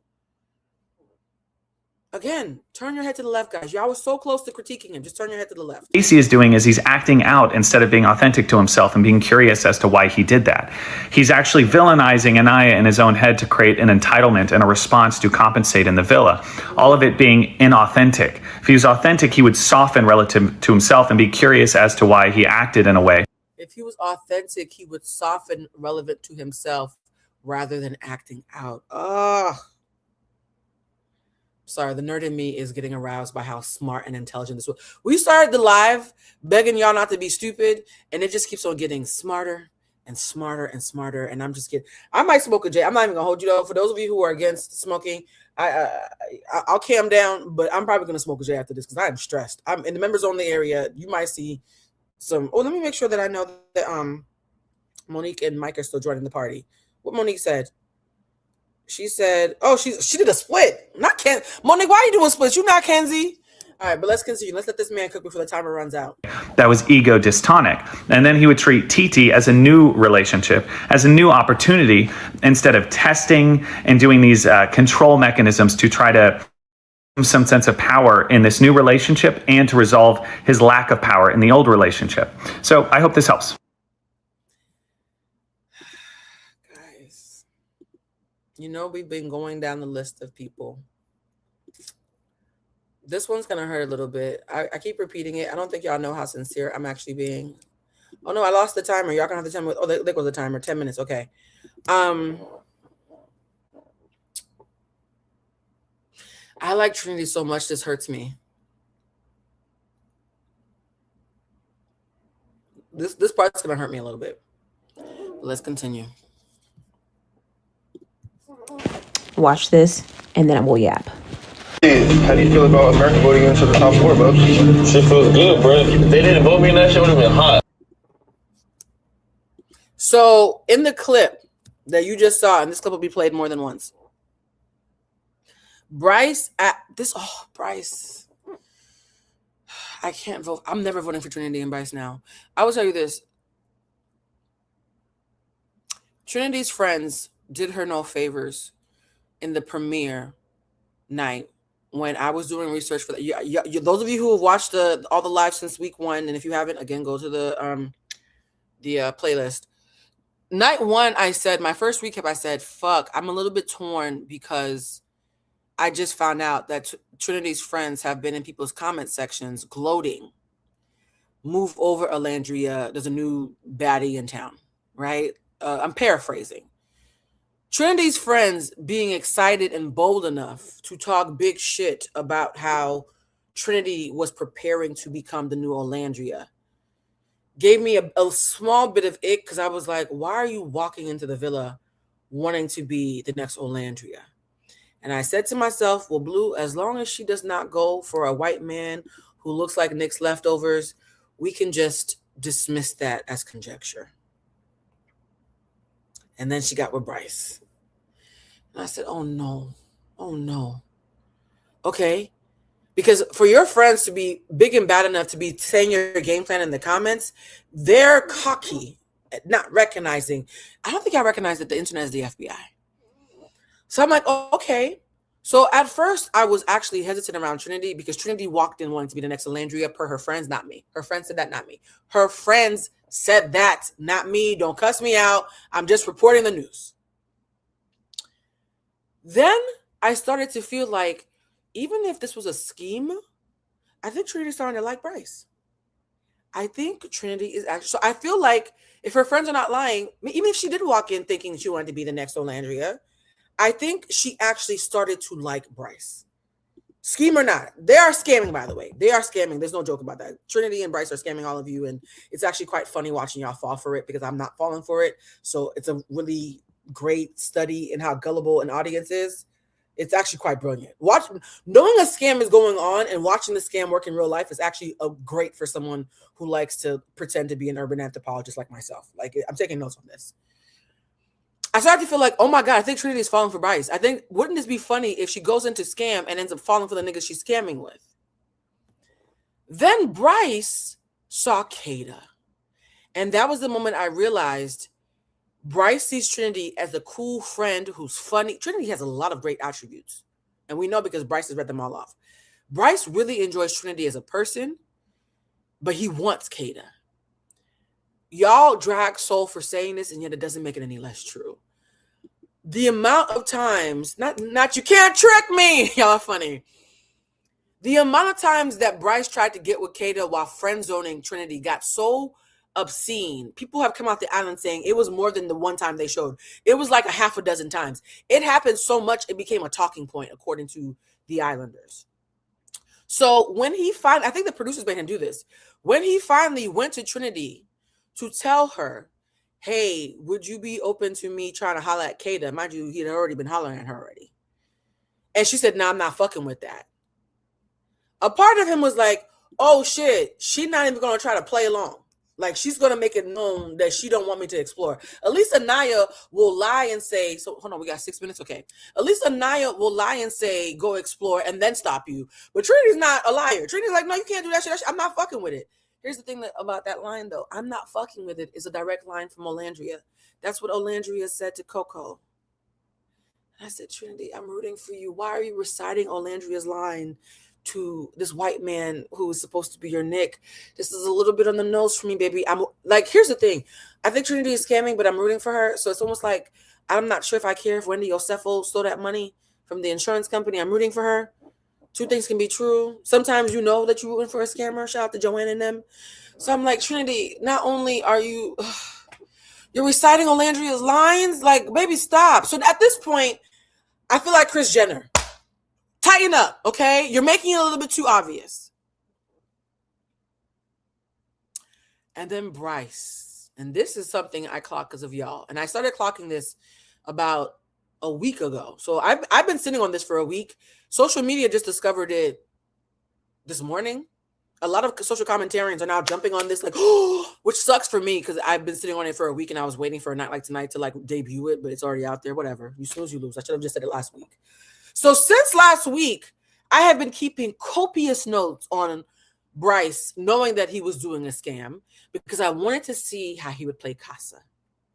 I said, if Bryce goes to Casa and none of the women want him, he is going to immediately pivot to crying over Trinity and planting the seeds for the story arc of him running back into her arms. I said this, I literally have it in my notes from last week.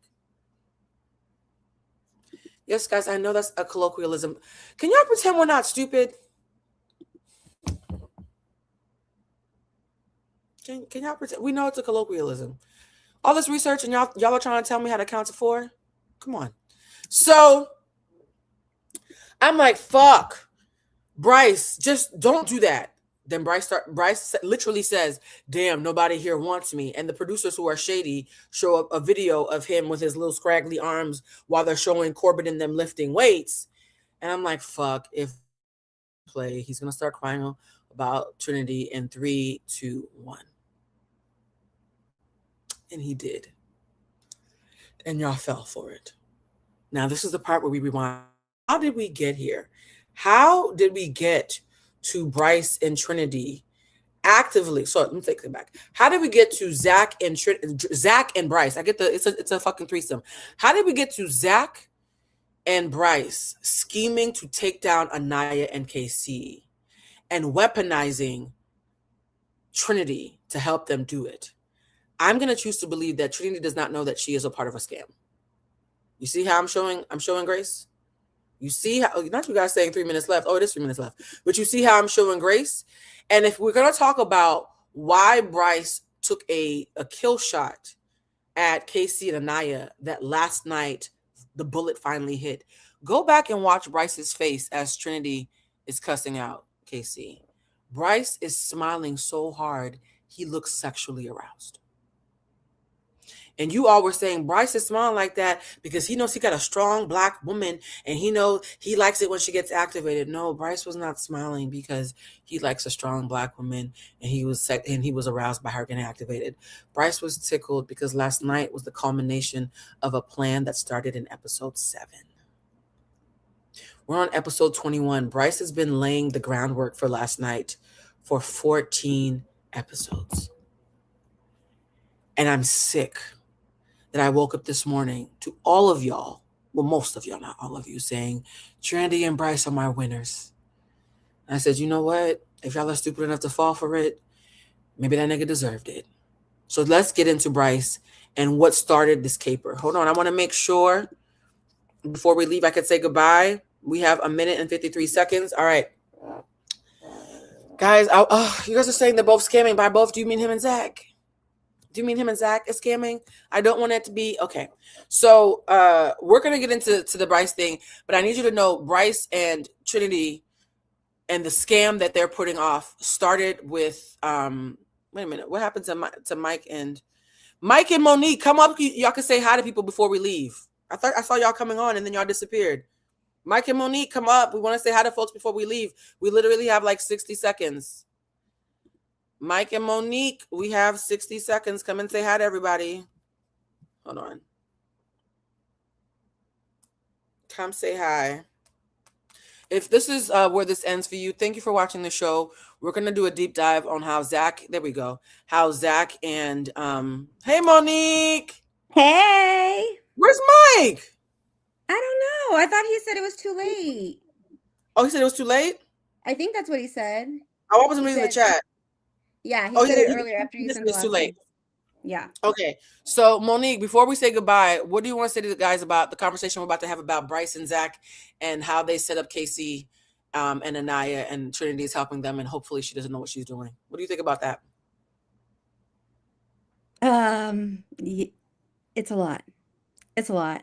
And they just need to leave the villa together at this point. That's what I feel like. Who's Bryce the and they? Zach. Bryce and Zach. Yeah, Bryce and Zach set people up. All right, let's get started. Yeah, they we're do. gonna start with this now because I want everybody to have an understanding from the beginning about how Bryce and Zach lied repeatedly on KC. KC's not perfect, but y'all still lied on that man. And honestly, it hurts my heart that 2 white men have convinced a bunch of Black